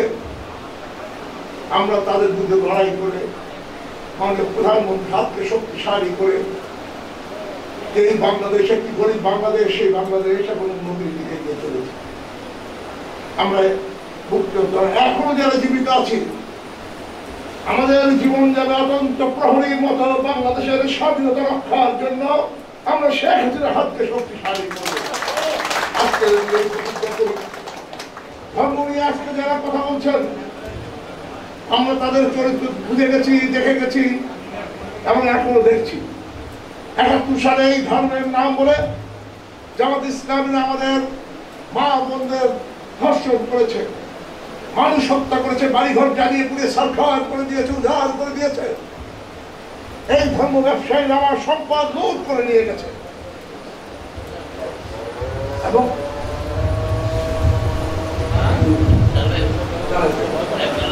একটু বাইরে অবশ্য বাইকটাই ছিল, অসুবিধা ধর্ম ব্যবসায়ীরা সেগুলো করেছে। আমরা জানি আমরা মুসলমান, কোথায় আছে মানুষ হত্যা করা জায়েজ? কোথায় আছে মা বোনকে ধর্ষণ করা জায়েজ? কোথায় আছে আমার বাড়িঘর সম্পদ লুট করতে হবে, চালিয়ে দিতে হবে? কোথায় আছে উন্মাদনা সৃষ্টি করে, উত্তেজনা সৃষ্টি করে মানুষকে বিপদ দূর করবেন? আমরা সেগুলো করি। যারা এই কাজগুলো করেছেন, আমরা একজন করে আছেন, আমরা সব দেখেন এবং বোঝেন এবং করেন, সুতরাং তাদের বিচার আমরা করছি। আমরা একটা জিনিস লক্ষ্য করেছি, যারা কিছু আলেম ওলামা আছেন তারা অনেক কথা বলেন, কিন্তু কখনো কি কারণকে শুনেছি? আমি তো শুনি নাই। যে ধর্মের নাম বলে অনেক কথা বলেছে। 71 সালে বাংলাদেশে যে 30 লক্ষ মানুষ হত্যা করলো, 2 লক্ষাধিক মা বোনের সম্ভ্রম হানি করলো, তা নিয়ে তো কেউ কথা বলেন নাই, তা নিয়ে তো প্রতিবাদ করেন নাই। তারপরন্ত তারা বিভিন্ন জায়গায় বাড়িঘর জ্বালিয়েছেন, অফিস জ্বালিয়েছেন, আওয়ামী লীগের নেতা কর্মীদের বাড়িঘর জ্বালিয়ে দিয়েছেন ব্রাহ্মণবাড়িয়াতে। আমরা দেখছি আমাদের যুবলীগ কর্মীদের হত্যা করেছি। আমাদের এগিয়ে যেতে হবে, আমাদের জীবনের সাহিত্যে এসে দাঁড়িয়েছি। জীবন সাহিত্যে দাঁড়িয়ে আমরা এইটুকু প্রতিজ্ঞা করতে চাই, আমরা শেখ হাসিনার নেতৃত্বে বঙ্গবন্ধুর অসমাপ্ত কাজ, বঙ্গবন্ধুর আদর্শ প্রতিষ্ঠা করবো, অসমাপ্ত কাজ সম্পন্ন করব। এবং একই সঙ্গে আমরা এই প্রতিজ্ঞা করতে চাই, আমরা মুক্তিযুদ্ধের চেতনা বাস্তবায়নের মধ্য দিয়ে বাংলার মানুষের হৃদয়ে আমরা সৃষ্টি করব বাঙালি জাতির চেতনা। কথা বাড়াতে চাই না, মাননীয় মন্ত্রী কথা বলবেন। আমি আপনাদের সবাইকে আন্তরিক শুভেচ্ছা দিয়ে শেষ করি। জয় বাংলা, জয় বঙ্গবন্ধু। ধন্যবাদ মাননীয় সংসদ সদস্য মহোদয়কে। অনুষ্ঠানে এই পর্যায়ে বক্তব্য রাখবেন ঢাকা জেলার সুযোগ্য জেলা প্রশাসক ও বিজ্ঞ জেলা ম্যাজিস্ট্রেট জনাব মোহাম্মদ শহীদুল ইসলাম। জনাব মোহাম্মদ শহীদুল ইসলাম স্যারকে তার বক্তব্য রাখার জন্য বিনীতভাবে অনুরোধ করছি। সুস্থ অবস্থায় আজকে করোনার মধ্যে এখানে উপস্থিত হতে পেরেছি। আজকে ঢাকা জেলা মুক্তিযোদ্ধা কমপ্লেক্স ভবনের শুভ উদ্বোধন অনুষ্ঠানের প্রধান অতিথি বীর মুক্তিযোদ্ধা আকম মোজাম্মেল হক এমপি, মাননীয় মন্ত্রী মুক্তিযুদ্ধ বিষয়ক মন্ত্রণালয়। আমাদের সাথে উপস্থিত হয়েছেন জনাব শাহজাহান খান এমপি, বীর মুক্তিযোদ্ধা, সভাপতি সংসদীয় কমিটি মুক্তিযুদ্ধ বিষয়ক মন্ত্রণালয়। আমাদের মাঝে উপস্থিত রয়েছেন ঢাকা জেলা আওয়ামী লীগের সম্মানিত সভাপতি এবং ঢাকা জেলা 20 আসনের সম্মানিত মাননীয় সংসদ সদস্য জনাব বেনজির আহমেদ এমপি। আমাদের সাথে উপস্থিত ছিলেন, একটু আগে আমরা দেখেছি, মুক্তিযুদ্ধ মন্ত্রণালয়ের মাননীয় সচিব, তারা একটু আগে স্থান ত্যাগ করেছেন। আমাদের মাঝে উপস্থিত রয়েছেন বাণিজ্য মন্ত্রণালয়ের মাননীয় সচিব এবং সাবেক সচিব মুক্তিযুদ্ধ বিষয়ক মন্ত্রণালয় জনাব তপনকান্তি ঘোষ। আমাদের মাঝে উপস্থিত রয়েছেন সম্মানিত বীর মুক্তিযোদ্ধা, যাদের জন্য আজকের এই অনুষ্ঠান, যাদেরকে ঘিরে আজকের অনুষ্ঠান, তাদের প্রতি আমার সকলের প্রতি শ্রদ্ধা এবং সকলের প্রতি গভীর কৃতজ্ঞতা প্রকাশ করছি। আমরা জানি এবং আমি আমার এই বক্তব্যের শুরুতেই আমি গভীর শ্রদ্ধা এবং কৃতজ্ঞতা জ্ঞাপন করছি হাজার বছরের শ্রেষ্ঠ বাঙালি, সর্বকালের সর্বশ্রেষ্ঠ বাঙালি, স্বাধীনতার মহান স্থপতি, জাতির পিতা বঙ্গবন্ধু শেখ মুজিবুর রহমানের প্রতি এবং তার পরিবারের যে সকল সদস্য শহীদ হয়েছেন তাদের সকলের প্রতি। তিনি আজ আমাদের মাঝে নেই আমরা জানি, কিন্তু এক মুজিব দোকান করে লক্ষ মুজিব ঘরে ঘরে, সেই লক্ষ মুজিব কারা? আজকের বীর মুক্তিযোদ্ধারা যারা এখানে হাজির হয়েছে। 10 কি 20 বছর পরে এই বীর মুক্তিযোদ্ধারাও থাকবেন না, তাহলে মুক্তিযোদ্ধার স্পিরিট, মুক্তিযোদ্ধার ইতিহাস, মুক্তিযোদ্ধার গর্বিত ইতিহাস কে ধরে রাখবে? কোথায় পাবো এর স্পিরিট? সেই জন্যই মাননীয় প্রধানমন্ত্রী শেখ হাসিনা 2012 সালে এই সারা দেশব্যাপী 470টি উপজেলা মুক্তিযোদ্ধা কমপ্লেক্স এবং 64টি জেলা মুক্তিযোদ্ধা কমপ্লেক্স স্থাপনের জন্য নিজস্ব পরিকল্পনা গ্রহণ করেছে। এটি 2012 সাল থেকে 2023 সাল পর্যন্ত চলবে। ইতিমধ্যে প্রায় সকল জেলায় জেলা মুক্তিযোদ্ধা কমপ্লেক্স ভবন কার্যক্রম সম্পন্ন হয়েছে, নির্মাণ কার্যক্রম সম্পন্ন হয়েছে এবং জেলাগুলো উপজেলাগুলো আপনারা ইতিমধ্যে জেনেছেন প্রায় 400-র মতো শেষ হয়েছে, বাকিগুলো 2023-এর মধ্যে শেষ হয়েছে। উদ্দেশ্য 3টা। একটা হলো নতুন প্রজন্ম যারা এসেছে তারা মুক্তিযুদ্ধ দেখে নাই, বই পড়েছে, অনেক সময় ভুল করেছে, অনেক সময় বিভ্রান্ত হয়েছে, তাদেরকে মুক্তিযুদ্ধের সঠিক ইতিহাস সম্পর্কে জানানো, তাদেরকে এডুকেট করা, যাতে মুক্তিযুদ্ধের স্পিরিট তাদের মধ্যে যেন অন্তর্ভুক্ত হয়, তারা যেন মুক্তিযুদ্ধের আদর্শে মানুষ হতে পারে। দ্বিতীয় হলো মুক্তিযুদ্ধের গৌরবান্বিত ইতিহাসকে সমুজ্জ্বল রাখা এবং মুক্তিযুদ্ধ যারা করেছেন বীর মুক্তিযোদ্ধা তাদেরকে লিভ রাখা, অ্যালাইভ রাখা, জীবন্ত রাখা। এই 3টা উদ্দেশ্য নিয়ে এই মুক্তিযোদ্ধা কমপ্লেক্স ভবন তৈরি হয়েছে। আমরা আশা করি বীর মুক্তিযোদ্ধাদের কার্যক্রমের মাধ্যমে সেগুলো বাস্তবায়িত হবে। অনেকেই বলে থাকেন জাতির পিতা বঙ্গবন্ধু শেখ মুজিবুর রহমান যুদ্ধ করেননি, তিনি যুদ্ধের সময় পাকিস্তানে আটক ছিলেন। তিনি মুক্তিযোদ্ধা তৈরি করেছেন, মুক্তিযোদ্ধা সৃষ্টি করেছেন, তিনি মুক্তিযুদ্ধের জন্য ফির তৈরি করে দিয়েছেন, তিনি মুক্তিযোদ্ধাকে মুক্তিযুদ্ধ করিয়েছেন এবং দেশকে মুক্তিযুদ্ধের মাধ্যমে দেশকে স্বাধীন করে দিয়েছেন। মুক্তিযোদ্ধারা যুদ্ধ করেছেন 9 মাস, মুক্তিযোদ্ধারা যুদ্ধ করেছে অস্ত্র দিয়ে। আর মুক্তিযুদ্ধের মহানায়ক জাতির পিতা বঙ্গবন্ধু মুক্তিযুদ্ধ করেছেন 23 বছর, তিনি যুদ্ধ করেছেন ব্রেন দিয়ে, তিনি যুদ্ধ করেছেন 12 জন নেতা, পাকিস্তানি নেতার বিরুদ্ধে, 7 জন প্রধানমন্ত্রী, 5 জন রাষ্ট্রপতির বিরুদ্ধে যুদ্ধ করেছেন, সকলকে ধরাশায়িত করেছেন, ছিনিয়ে এনেছেন মুক্তিযুদ্ধের মাধ্যমে স্বাধীনতা। তাই আমরা শ্রদ্ধার সাথে স্মরণ করি আমাদের জাতির পিতা বঙ্গবন্ধু শেখ মুজিবুর রহমানের। কিন্তু কেউ নাই, তাদের স্মৃতি ধরে রাখার জন্যই এই প্রাণবন্ত থাকবে সারা দেশব্যাপী, যাতে মুক্তিযুদ্ধের স্মৃতিকে ধরে রাখা যায়, সেজন্যই এই মুক্তিযুদ্ধের স্মৃতিটা। আমরা মুক্তিযোদ্ধাদের জন্য আমরা বীর নিবাস তৈরি করার জন্য সরকার পরিকল্পনা করেছে। মুক্তিযুদ্ধের জন্য সকলে অগ্রাধিকার দিয়ে করেছেন। কবরে মুক্তিযুদ্ধের বিশেষ চিহ্ন দেওয়া হয়েছে, যাতে কিন্তু সবকিছুই মিলিয়ে যাবে, বিস্তৃতির তলে গড়িয়ে যাবে বিশ্বের মানুষের মাঝে। কিন্তু একটি জিনিস কোনোদিন বিস্তৃত হবে না, সেটি হলো এই মুক্তিযুদ্ধ কমপ্লেক্স। এটা কোনোদিন বিস্তৃত হবে না। এইখানে আসলেই মুক্তিযুদ্ধের চিত্র পাওয়া যাবে, তাদের ইতিহাস পাওয়া যাবে, কে মুক্তিযুদ্ধ করেছে, কি করেছে, কেমন ছিলেন তিনি, দেখতে কেমন ছিলেন মুক্তিযুদ্ধরা, কি করে জীবন কাটিয়েছেন, কেন যুদ্ধ করেছেন, কি তাদের আদর্শ ছিল, সবকিছুর আধার আর্কাইভ অফ হিস্ট্রি, মুক্তিযুদ্ধের হিস্ট্রির আর্কাইভ হবে এই মুক্তিযুদ্ধ কমপ্লেক্স। সেই জন্যই মুক্তিযুদ্ধ করা হয়েছে। আমরা জানি মুক্তিযুদ্ধদের এটার্নাল এড্রেস হলো এটা, চিরস্থায়ী একটা। যতদিন বাংলাদেশ থাকবে ততদিন মুক্তিযুদ্ধের ইতিহাস থাকবে, ততদিন মুক্তিযুদ্ধের স্পিরিট থাকবে, ততদিন মুক্তিযুদ্ধের কমপ্লেক্স ভবন থাকবে এবং সেখানে মুক্তিযুদ্ধের কার্যক্রম পরিচালিত হবে। আমরা জানি এই যে একটু আগে আযান দিয়েছে মসজিদে, যখন মানুষ ইসলামিক কর্মকাণ্ডে ভুলে দিয়ে সংসারিক কাজে ডুবে যায়, তখন মানুষকে আযান দিয়ে দেখানো হয়। মসজিদে এলে তাদের খোদাপ্রীতি আসে, ভক্তি আসে। এইখানে আসলে দেশপ্রেম হবে, মুক্তিযুদ্ধের প্রতি ভালোবাসা হবে, মানুষ আদর্শ প্রেমে মানুষ মুক্ত হবে। দেশপ্রেম তথা মুক্তিযুদ্ধের ভাবে আদর্শভাবে তারা অনুপ্রাণিত হবে। এই জায়গায় আসলে সেটা বাংলাদেশ যখন আমাদের স্বার্থের ধারায় যখন আমরা ভুলে যাই, দ্বন্দ্বে পড়ে যাই, তখন যেন আমরা এই মুক্তিযুদ্ধ কমপ্লেক্সে আসি, আমাদের দেশপ্রেম যেন আমাদের মধ্যে জাগ্রত হয়। সেই জন্যই এই মুক্তিযুদ্ধের কমপ্লেক্স তৈরি করা হয়েছে। মুক্তিযুদ্ধের মাধ্যমে আমরা যা পেয়েছি, মুক্তিযুদ্ধকালীনের পূর্বে আমি একটা উদাহরণ দিতে চাই। মুক্তিযুদ্ধ কালে দুটি শক্তি ছিল, মুক্তিযুদ্ধের পক্ষ শক্তি, মুক্তিযুদ্ধের বিপক্ষ শক্তি। মাননীয় সংসদ সদস্য একটু আগে বলে গিয়েছেন, দুজনেই বলে গিয়েছেন। 16 ডিসেম্বর পর্যন্ত, 16 ডিসেম্বর আগ পর্যন্ত যারা মুক্তিযুদ্ধের বিপক্ষ শক্তি ছিল, ঠিক 16 ডিসেম্বর তারা কি হয়ে গেল? তারা মুক্তিযুদ্ধের লেবাসে মুক্তিযোদ্ধা হয়ে গেল। ঢাকা শহরে ওই দিন 16 ডিসেম্বর শয়ে শয়ে হাজারে হাজারে মুক্তিযোদ্ধা বেড়ে গেল। প্রকৃত মুক্তিযোদ্ধা দেশের চারদিক থেকে ঢাকা এসে অবাক হয়ে গেল, এত মুক্তিযোদ্ধা কোথায় ছিল তারা, কোত্থেকে এলো তারা? যারা রাজাকার ছিল, যারা আল বদর ছিল, যারা স্যাম ছিল, যারা শোষক ছিল, তারা যেই দেশ স্বাধীন হলো অস্ত্র ফেলে দিয়ে যে যেখানে পালিয়েছে, লুকিয়েছে, সেই অস্ত্র ধারণ করে মুক্তিযোদ্ধার বীর শক্তি জয় বাংলা স্লোগান দিয়ে ঢাকা শহরে লুট করেছে। সেই 1971 16 ডিসেম্বর থেকে শুরু হয়েছে এই লুটপাট।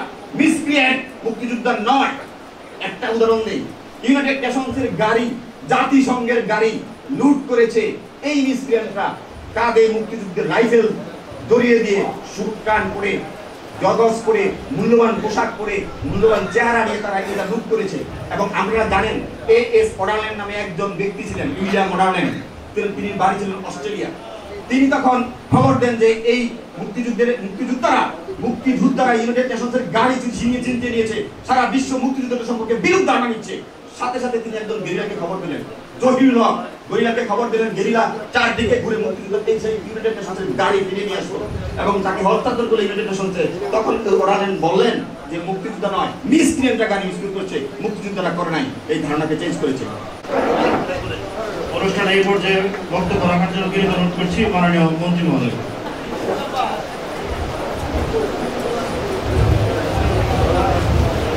আউযু বিল্লাহি মিনাশ শাইতানির রাজিম। বিসমিল্লাহির রহমানির রহিম।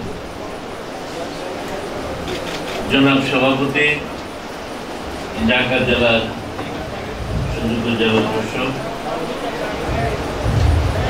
উপস্থিত থেকে একটু আগে বক্তব্য রেখেছেন,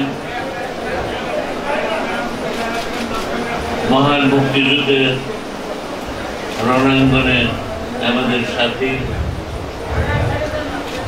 সাবেক সফল মন্ত্রী, বর্তমান আওয়ামী লীগ প্রেসিডিয়ামের অন্যতম প্রভাবশালী সদস্য এবং মুক্তিযুদ্ধ মন্ত্রণালয় বিষয়ক সংসদীয় কমিটির সম্মানিত মাননীয় সভাপতি, বীর মুক্তিযোদ্ধা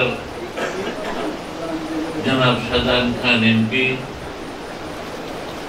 এখানে বক্তব্য রেখেছেন। আবার দীর্ঘদিনের রাজনৈতিক সাথী এবং রণাঙ্গনেরও সহকর্মী, ঢাকা জেলা আওয়ামী লীগের সংগ্রামী সভাপতি, বারবার নির্বাচিত মাননীয় সংসদ সদস্য, যিনি বীর মুক্তিযুদ্ধের কল্যাণের জন্য সবসময় বিভিন্ন রকম উদ্যোগী ভূমিকা পালন করেছেন, জনাব বেনজির আহমেদ এমপি উপস্থিত আছেন। আমাদের মন্ত্রণালয়ের সচিব হিসাবে মাত্র 11 মাস ছিলেন। অনেকগুলো গুরুত্বপূর্ণ সিদ্ধান্ত বাস্তবায়নের ক্ষেত্রে তিনি অত্যন্ত উল্লেখযোগ্য ভূমিকা রেখেছেন। মুক্তিযুদ্ধের চেতনার একজন অনুসারী, সফল সচিব, বাণিজ্য সচিব জনাব আমাদের তপন কান্তি রায়, আমাদের অন্যান্য কর্মকর্তাবৃন্দ, জেলা সাবেক কমান্ডার, মহানগরের সাবেক কমান্ডার, রণাঙ্গনের প্রিয় সাথীবৃন্দ এবং সরকারি কর্মকর্তাবৃন্দ, আসসালামু আলাইকুম। বক্তব্যের শুরুতেই গভীর শ্রদ্ধা নিবেদন করছি, যার জন্ম না হলে আমরা স্বাধীন বাংলাদেশ পেতাম, যার নির্দেশে আমরা জীবন বাজি রেখে মুক্তিযুদ্ধে অংশগ্রহণ করে পাকিস্তানের হানাদার বাহিনীকে আত্মসমর্পণে বাধ্য করেছিলাম আমাদের সেই মহান নেতা, মহান শিক্ষক, জাতির পিতা বঙ্গবন্ধু শেখ মুজিবকে।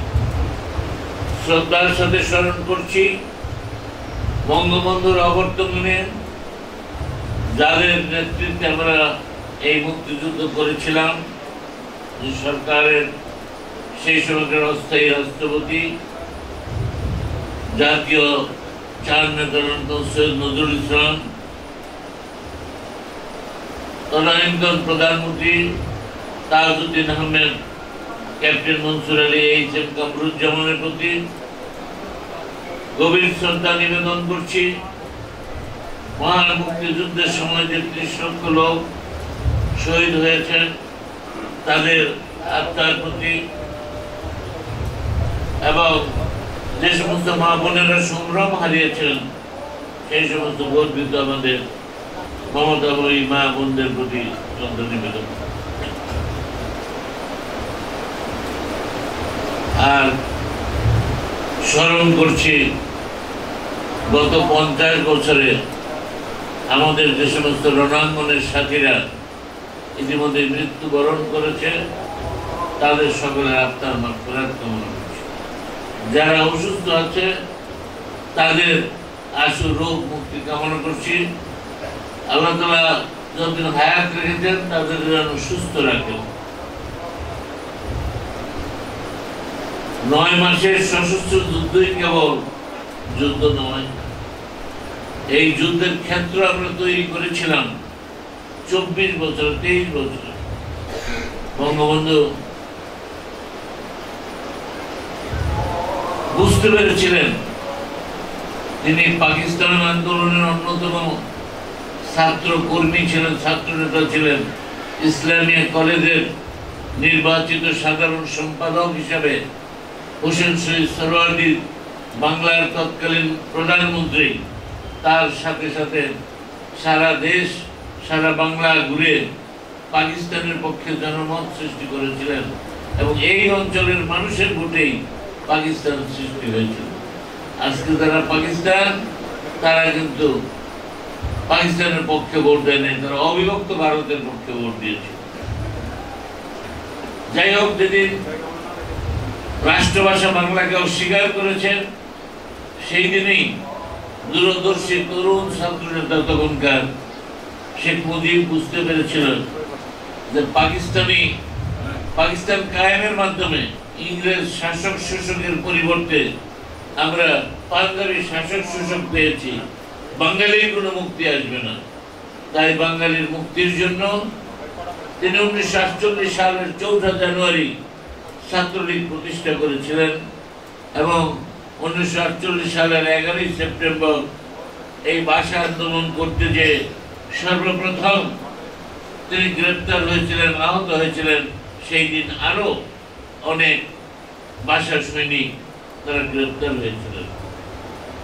ধাপে ধাপে আন্দোলন করে 52 সালে 21শে ফেব্রুয়ারি তিনি জেলখানায় থেকে এই রাষ্ট্রভাষা বাংলার দাবিতে অনশন ধর্মঘটরত ছিলেন এবং 54 সালের নির্বাচন, তারপর রাষ্ট্রীয় ক্ষমতায় আসার পর মাত্র শেরে বাংলা একে ফজলকের নেতৃত্বের মন্ত্রিসভা হয়েছিল, মাত্র 3 মাসের ব্যবধানে তাদের বাতিল করা হয়। নারায়ণগঞ্জের আদমজীতে বাঙালি বিহারি দাঙ্গা লাগিয়ে দিয়ে তখন 92 ক ধারা জারি করা হয়। সেই সময়কার পূর্ব পাকিস্তানের জিওসি ইস্কান্দার মির্জা তিনি রাষ্ট্রীয় ক্ষমতা দখল করে নেন এবং বঙ্গবন্ধু শেখ মুজিব সেদিন সেই মন্ত্রিসভার কনিষ্ঠতম সদস্য হিসাবে মাত্র 34 বছর বয়সে মন্ত্রী হয়েছিলেন। তাকে গ্রেপ্তার করে সে তো বহুবার এর আগে কারাগারে ছিলেন, আবার মন্ত্রীর বাসভবন থেকে গ্রেফতার করে জেলখানায় নিয়ে তিনি পাকিস্তানের সেই গণপরিষদে দাঁড়িয়ে 1957 সালে তিনি পাকিস্তানের গণপরিষদের সদস্য হয়েছিলেন। তিনি সেখানে দাঁড়িয়ে বলেছিলেন, পাকিস্তানের বৈদেশিক মুদ্রার 80% আমরা উপার্জন করি সোনালী হাঁস, পাট এবং চা বিক্রি করে, 20% উপার্জন করে পশ্চিমেরা তুলা বিক্রি করে। খরচ হওয়ার সময় আমাদের জন্য খরচ হতো মাত্র 18%, 80% আমরা উপার্জন করতাম, আমরা ফেরত পেতাম 18%। ওরা 20% উপার্জন করত, নিয়ে যেত 82%। পাকিস্তানের লোক সংখ্যার 56% আমরা ছিলাম, সেনাবাহিনীতে আমাদের সংখ্যা ছিল 7%, ওদের সংখ্যা ছিল 93%। এমনি ভাবে আজকে এখানে সরকারি কর্মকর্তারা আছেন, ডিসি সাহেবও তেজস্বী বক্তব্য রেখেছেন। আমি মিজান চৌধুরী সাহেবের একটা কথা 75-এর পর 6 দফা দেওয়ার পর তিনি পল্টন ময়দানে বক্তৃতা করেছিলেন, বলেছিলেন বাঙালি সিএসপি অফিসাররা পরীক্ষায় ফার্স্ট হয়, লিখিত পরীক্ষায় বাইবাতে কম দিয়ে তারা একটু নিচে নামাই, দ্বিতীয় নিচে নামাইতে পারে না। সেই মেধাবী আমার দেশের বাঘের বাচ্চারা সিএসপি হয়, তারা জীবনে কেন্দ্রীয় সরকারের জয়েন্ট সেক্রেটারি হতে পারে নাই কোনো বাঙালি সিএসপি। তারা মিরপুর দরগায় মুরগি মানুষই করে যে আমি যদি জয়েন্ট সেক্রেটারি হতে পারি তাহলে আমি একটা মুরগি দিব। অর্থাৎ এই ছিল অবস্থা বাঙালি। 100টা রাষ্ট্রদূত ছিল বিভিন্ন দেশে, একজনও বাঙালি ছিল না। সেনাবাহিনীতে মেজরের উপর একমাত্র কর্নেল হয়েছিল ওসমানী সাহেব, আর কোনো বাঙালি হতে পারে নাই। এই সমস্ত অন্যায়ের বিরুদ্ধেই বঙ্গবন্ধু সোচ্চার ছিলেন এবং বাঙালির মুক্তি সনদ হিসাবে 6 দফা দিয়েছিলেন। 6 দফা দেওয়ার পর বঙ্গবন্ধুকে ফাঁসি কাস্টে ঝোলানোর জন্য আগরতলা ষড়যন্ত্র মামলা দিয়েছিল।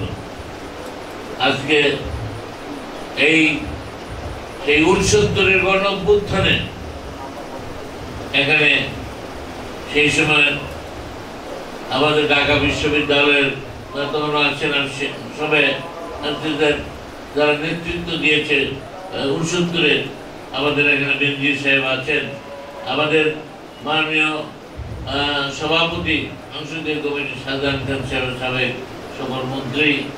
69-এ সেই গণ অভ্যুত্থানে 11 দফা ভিত্তিক আন্দোলন করে সেই আগরতলার ষড়যন্ত্র মামলা প্রত্যাহার করে নিতে আমরা বাধ্য করেছিলাম। 70-এ নির্বাচন হলো, পাকিস্তানের 300 আসনের মধ্যে 166টি আসনে আমরা জয়লাভ করলাম, বঙ্গবন্ধুর নেতৃত্বে আওয়ামী লীগ জয়লাভ করল। 1970 সালের 7ই ডিসেম্বর নির্বাচন হয়েছিল।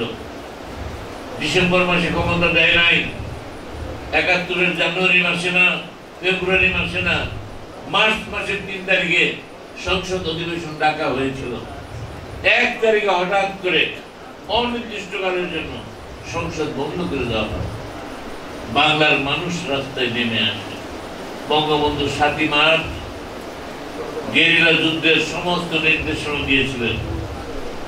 বলছেন তোমাদের যা কিছু আছে তাই নিয়ে শত্রুর মোকাবেলা করো। শত্রুকে পাকিস্তানিরা, পাকিস্তানি সৈন্যদের বললো তোমরা আমার ভাই, ব্যারাকে থাকো, কেউ তোমাদের কিছু বলবে না, কিন্তু আমার লোকদের উপর গুলি চালাবার চেষ্টা করো না, তাহলে জীবনের তরে রাস্তাঘাট বন্ধ করে দেব, বাঁধে মারবো, পানিতে মারবো। তিনি আরো বললেন আওয়ামী লীগের নেতৃত্বে গ্রামে গ্রামে, ইউনিয়নে ইউনিয়নে, মহল্লায় মহল্লায়, মহকুমায় মহকুমায় সংগ্রাম পরিষদ করে তোলো। রক্ত যখন দিয়েছি, রক্ত আরো দেব, এদেশের মানুষকে মুক্ত করে ছাড়বে ইনশাআল্লাহ। পরিষ্কার কথা বলে দিলেন। তারপর যাতে আমাদের এই স্বাধীনতা এবং সংগ্রাম যুদ্ধকে বিচ্ছিন্নতাবাদী আন্দোলন বলতে না পারে, তাই প্রত্যক্ষভাবে আজ থেকে স্বাধীনতা ঘোষণা করলাম বলে নাই, বলে দিলেন এবারের সংগ্রাম মুক্তির সংগ্রাম, এবারের সংগ্রাম স্বাধীনতার সংগ্রাম। কারণ সেই দিন 7 তারিখ ঘোষণা করলে এটাকে বিচ্ছিন্নতাবাদী আন্দোলন বলা হতো এবং বিশ্ব জনমত আমাদের পক্ষে থাকতো না। বিশ্ব জনমত পরবর্তীকালে এই 25শে মার্চের মধ্যে যে পাকিস্তানিরা ক্ষমতা দিবে না নির্বাচিত প্রতিনিধিদের কাছে তাল বাহানো শুরু করেছে, এইটা বঙ্গবন্ধু সেটা বিশ্ববাসীকে বুঝাতে পেরেছিলেন তার কাজের মাধ্যমে। সেই জন্য বিশ্ব জনমত আমাদের পক্ষে ছিল বলেই মাত্র 9 মাসে আমরা পাকিস্তানের হানাদার বাহিনীকে পরাজিত করে দেশকে মুক্ত করতে পেরেছিলাম। সেই দিন আপনারা জানেন আমরা শ্রদ্ধার সাথে স্মরণ করছি ভারতের বীর জনতার প্রতি, তারা আমাদের পাশে দাঁড়িয়েছে। ভারতের মহিষী প্রধানমন্ত্রী শ্রীমতী ইন্দিরা গান্ধী, তার যে প্রত্যক্ষ ভূমিকা ছিল আমাদের স্বাধীনতার জন্য, আমাদের অস্ত্র দিয়ে সাহায্য করেছিল, 1 কোটি লোককে আশ্রয় দিয়েছিল, মুক্তিযোদ্ধাদের ট্রেনিং এর ব্যবস্থা করেছিল, সমস্ত আয়োজন করে পরে যার কারণে আমরা মাত্র 9 মাসে এই দেশকে স্বাধীন করতে পেরেছি। আজকে স্বাধীনতার পর যে কথা আমাদের নেতৃত্ব বলে গেলেন, আজকে যে আমাদের স্বাধীনতার যে মূল চেতনা বঙ্গবন্ধু যেটা সংবিধানে লিখে দিয়ে গেছেন, গণতন্ত্র, সমাজতন্ত্র, ধর্মনিরপেক্ষতা, বাঙালি জাতীয়তাবাদ, তাকে অস্বীকার করে 1975 সালের 15 আগস্ট বঙ্গবন্ধুকে সপরিবারে হত্যা করে খুনি মুস্তাক, খুনি জিয়া এই চক্র ক্ষমতায় এসে আমাদের এই সংবিধানকে ছুঁড়ে ফেলে দিয়েছিল।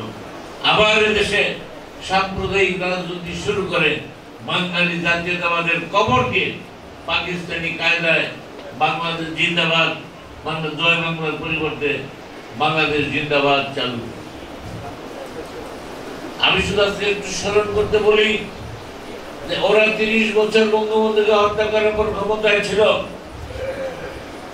বঙ্গবন্ধু যুদ্ধ বিধ্বস্ত দেশে মাত্র 3.5 বছর রাষ্ট্রীয় ক্ষমতায় ছিলেন, আর তার রক্তের উত্তরাধিকার, আদর্শের উত্তরাধিকার সফল রাষ্ট্রনায়ক দেশরত্ন শেখ হাসিনা 17.5 বছর, এই 21 বছর আমরা রাষ্ট্রীয় ক্ষমতা। ওরা 30 বছরে কি করেছে হিসাব নেন, কোন খাতে কি করেছে, কৃষি বলেন, শিল্প বলেন, ব্যবসা বাণিজ্য, বিদ্যুৎ, স্কুল কলেজ, মসজিদ মাদ্রাসা, রাস্তাঘাট, যে কোনো সেক্টর বলেন, এই 30 বছরে ওদের কি অর্জন, আর 20 বছরে আমাদের কি অর্জন, আওয়ামী লীগের কি অর্জন, বঙ্গবন্ধুর আদর্শের বা বঙ্গবন্ধু নিজের এবং তার কন্যার এই সরকারের কি অর্জনের যদি হিসাব করেন, তাহলে মুক্তিযুদ্ধ কেন আমরা করেছিলাম এটা সহজেই পাওয়া যাবে। ওই 30 বছর মুক্তিযুদ্ধের চেতনা বাস্তবায়নের জন্য কিছু করে নাই, আর এই 20 বছর করেছে বলেই আজকে বাংলাদেশ পৃথিবীর মধ্যে রোল মডেল। যে কোনো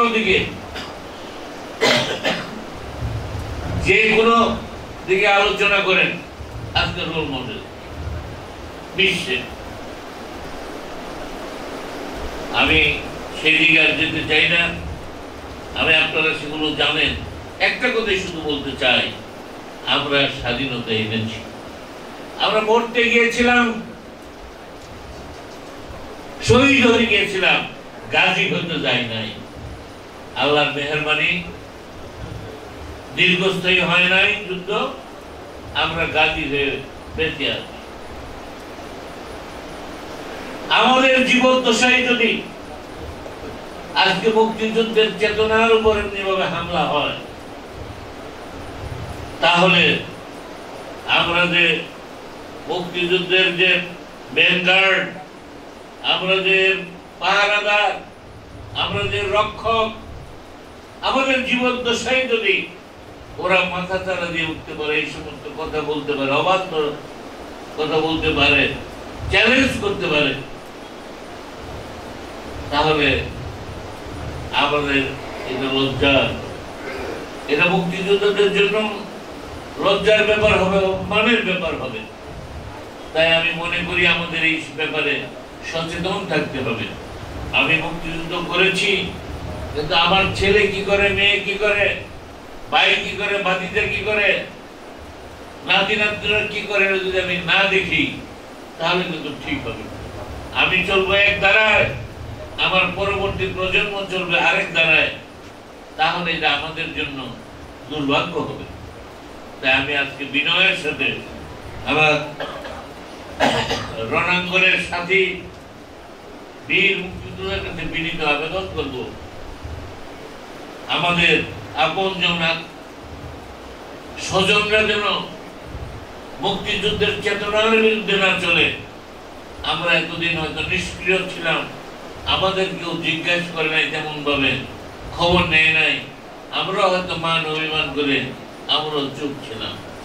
কিন্তু আজকে যার ডাকে আমরা যুদ্ধ করেছিলাম তার কন্যা আমাদের খবর নিচ্ছে।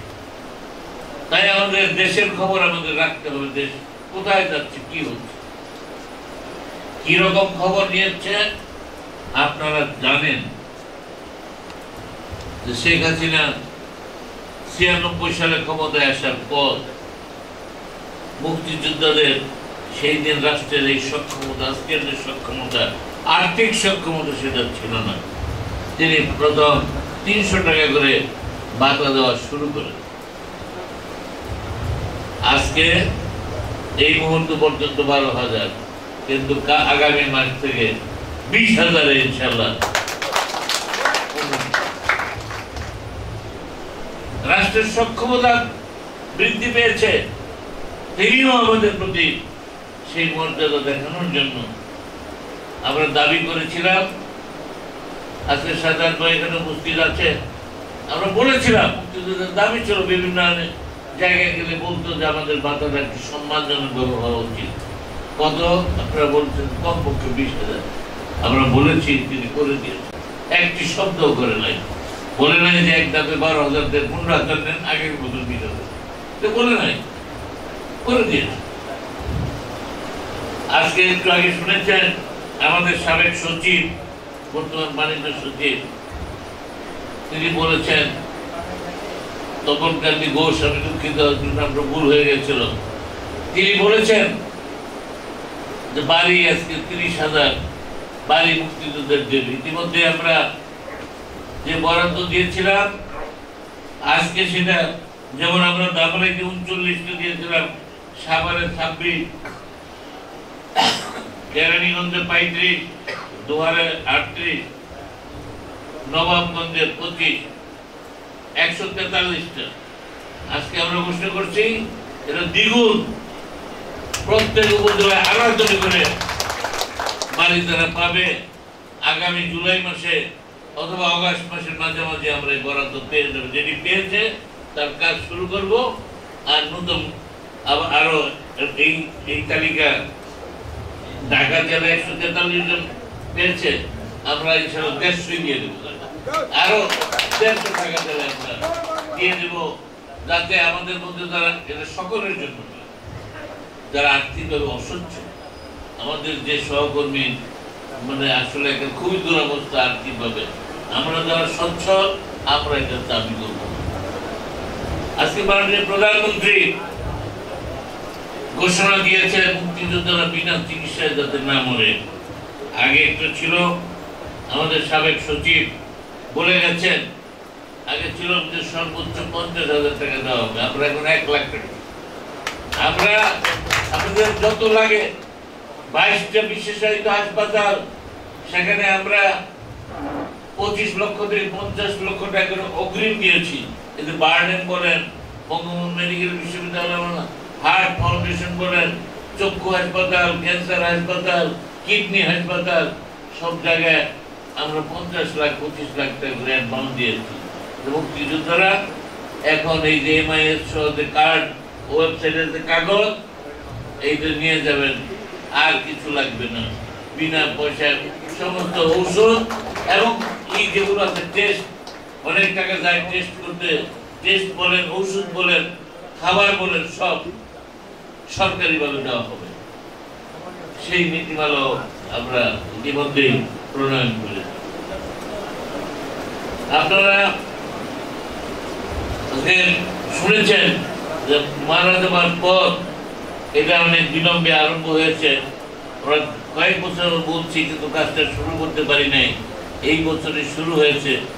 একটা কবর দেখলেই যেন 100 বছর পরে 50 বছর পরে বলতে পারি না একটা মুক্তিযোদ্ধার কবর, বা অন্য ধর্মের যারা আছে সেখানে সেইভাবে আমরা ব্যবস্থা করেছি। সেই কবরের মানে গত বছর একটু কম হয়েছে, এখন থেকে আমরা এবছর প্রায় 50,000 এরকম যত আমাদের বীর মুক্তিযোদ্ধার সহকর্মীরা মারা গেছে সেই কবর আমরা একই ডিজাইনে করব, দেখতে যেন যত জায়গায় পাক হানাদারের বিরুদ্ধে আমরা যুদ্ধ করেছি সেই সব জায়গায় একই ডিজাইনে সেই জায়গা সংরক্ষণ করা হবে। খালেদা জিয়া পাকিস্তানের সাথে কণ্ঠ মিলিয়ে যখন বলে, কাদের মোল্লার ফাঁসি হওয়ার পরে যখন বলে এত লোক মরে নাই, তার জবাব আমরা মুখে না বাস্তবে দিব। যত জায়গায় পাক বাহিনীর সাথে যুদ্ধ হয়েছে সেখানে স্মৃতিস্তম্ভ আমরা করব। যত জায়গায় বদ্ধভূমি বাংলাদেশের যেখানে যা আছে সব জায়গায় আমরা সেগুলো সংরক্ষণ করব। একই ডিজাইনে কাজ শুরু হয়ে গেছে, বহু জায়গায় হয়েছে, কোথাও বাকি থাকলে আপনারা আমাদের দৃষ্টিগোচর করলে আমরা নিয়ে এই ব্যাপারে বরাদ্দের কোনো কমতি নাই, বলবো না জায়গায় বছর দেখব। যত ঐতিহাসিক জায়গা আছে সেগুলো সংরক্ষণ করা হচ্ছে। আজকে প্রত্যেক উপজেলায় প্রায় 3 কোটি টাকা করে ব্যয় করে এরকম আমরা কমপ্লেক্স করে দিয়েছি। 4টি উপজেলায় হচ্ছে, 64 জেলায় হয়ে গেল, আজকে উপজেলাগুলোতে হচ্ছে, যাতে মুক্তিযোদ্ধাদের একটা ঠিকানা বসতে পারে, এরপর এর জন্য একটা স্মৃতি থাকে, যেটা আমাদের জেলা প্রশাসন বলেছে। মানসম্মত বিশ্বমানের করে করার জন্য কাজ চলমান আছে, চলছে। বিশ্বের আমরা প্রতিদিন যাতে 50,000 পর্যটক এখানে আসতে পারে, দেশি বিদেশি, দেশের বিভিন্ন অঞ্চলের লোকেরা আসতে পারে, সেই আদলে এটাকে আকর্ষণীয় ভাবে করার জন্য সেভাবে আমরা কাজ করছি। আমরা এই যে মুক্তিযুদ্ধের চেতনা, এটা যাতে শিশুকাল থেকে লালন করা যায় সেই জন্য আমরা অনেকগুলো প্রকল্প তৈরি করেছি। ইনশাআল্লাহ খুব দ্রুতই সেগুলো আমরা পাশ করে কাজ করব। আর শহীদরা আছে, একটি শহীদ যুদ্ধাহত, তাদের মধ্যে কোথায় কোথায় থাকবে, ইউনিয়ন পরিষদের অফিসের সামনে এরকম আমরা থাকবো। এই ইউনিয়নে কে কে মুক্তিযোদ্ধা, উপজেলায় আসলে উপজেলাতে পরিষদ, সেই পরিষদে ঢোকার সময় এরকম তালিকা থাকবে, এই উপজেলার এই ইউনিয়নের এরা, এই ইউনিয়নের এরা, এই ইউনিয়নের এরা, নাম সেখানে খোদাই করে লেখা থাকবে। এবং আমাদের মুক্তিযোদ্ধা কমপ্লেক্স 2টা জায়গায়, আমাদের 2টা জায়গায়, একটা হলো উপজেলা পরিষদ, একটা হলো আমাদের কমপ্লেক্সে। আর ইউনিয়ন ভিত্তিক, জেলা ভিত্তিক তালিকা থাকবে 2 জায়গায়, জেলা প্রশাসকের কার্যালয় একটা, জেলা 3 জায়গায়, জেলা কমপ্লেক্স আর জেলা পরিষদের চেয়ারম্যান তার একটা কার্যালয়, সেই 3 কার্যালয় পাবলিক অফিস 3 জায়গায়। ছবি সহ যারা আমাদের এখন MAS ছবি আছে, যারা মারা গেছে তাদের ছবি দিতে পারবো না, নাম সহ এই তালিকা থাকবে। দেখবেন এই জেলা, এই ঢাকা জেলার এই বীর সন্তানের এরা বীর মুক্তিযোদ্ধা, ধামরাইয়ের এরা, খাবারের এরা, কেরানীগঞ্জের এরা, এরকম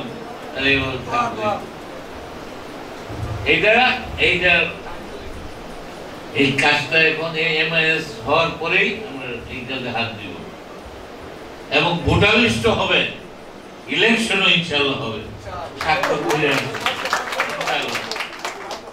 আমরা সমস্যায় আছি, মুক্তিযোদ্ধারা আর ব্যাপারটা হচ্ছে কি, আমি দুঃখিত, ইলেকশন দিয়ে যে নাই অফিসাররা যে চালায়, এটা কিন্তু আপনার আমার কারণ দোষ না। এটা হলো যারা আগে বলছে 3 বছরের লেগে, 3 বছর গেছে ক্ষমতা ছাড়ে না, আরেক গ্রুপ গিয়ে কেস করতে হাইকোর্টে, যারা 3 বছর লেগে হয়েছে 3 বছর গেছে ইলেকশন দেয় না, হাইকোর্ট বলছে বাতিল, তারা করছে আপিল, অ্যাপেলেট ডিভিশনে গেছে, গেছে, তারা রিভিউতে গেছে। এই 3 বছর এরকম করে এই কেন্দ্রের কিছু নেতারা এগুলো করে মামলা মোকদ্দমা করে নাই, মাইন্সে জানে দোষ সব মুক্তিযোদ্ধা মন্ত্রীরা যারা কমিটি ভেঙে। আমরা ভাঙ্গিও নাই, আমরা গড়িও নাই। আদালতের মামলা করছেন আপনাদের মধ্যে, অর্থাৎ কেন্দ্রে আপনারা সাধারণ মুক্তিযোদ্ধা না, ক্ষমতা দিকে থাকো বেশি একটু, এটা আমি লোক হইলে আবার আমার মারবো নেতা তো হলো বুঝলেন না, ক্ষমতা ছাড়তে চায় না। এখন ইলেকশন হবে, আপনারা যাতে নির্বাচিত প্রতিনিধিরা নেতৃত্ব করতে পারে, এই কাজগুলো থাকলে তারা যে আগ্রহ করে করবে, অন্যদের পক্ষে সম্ভব না।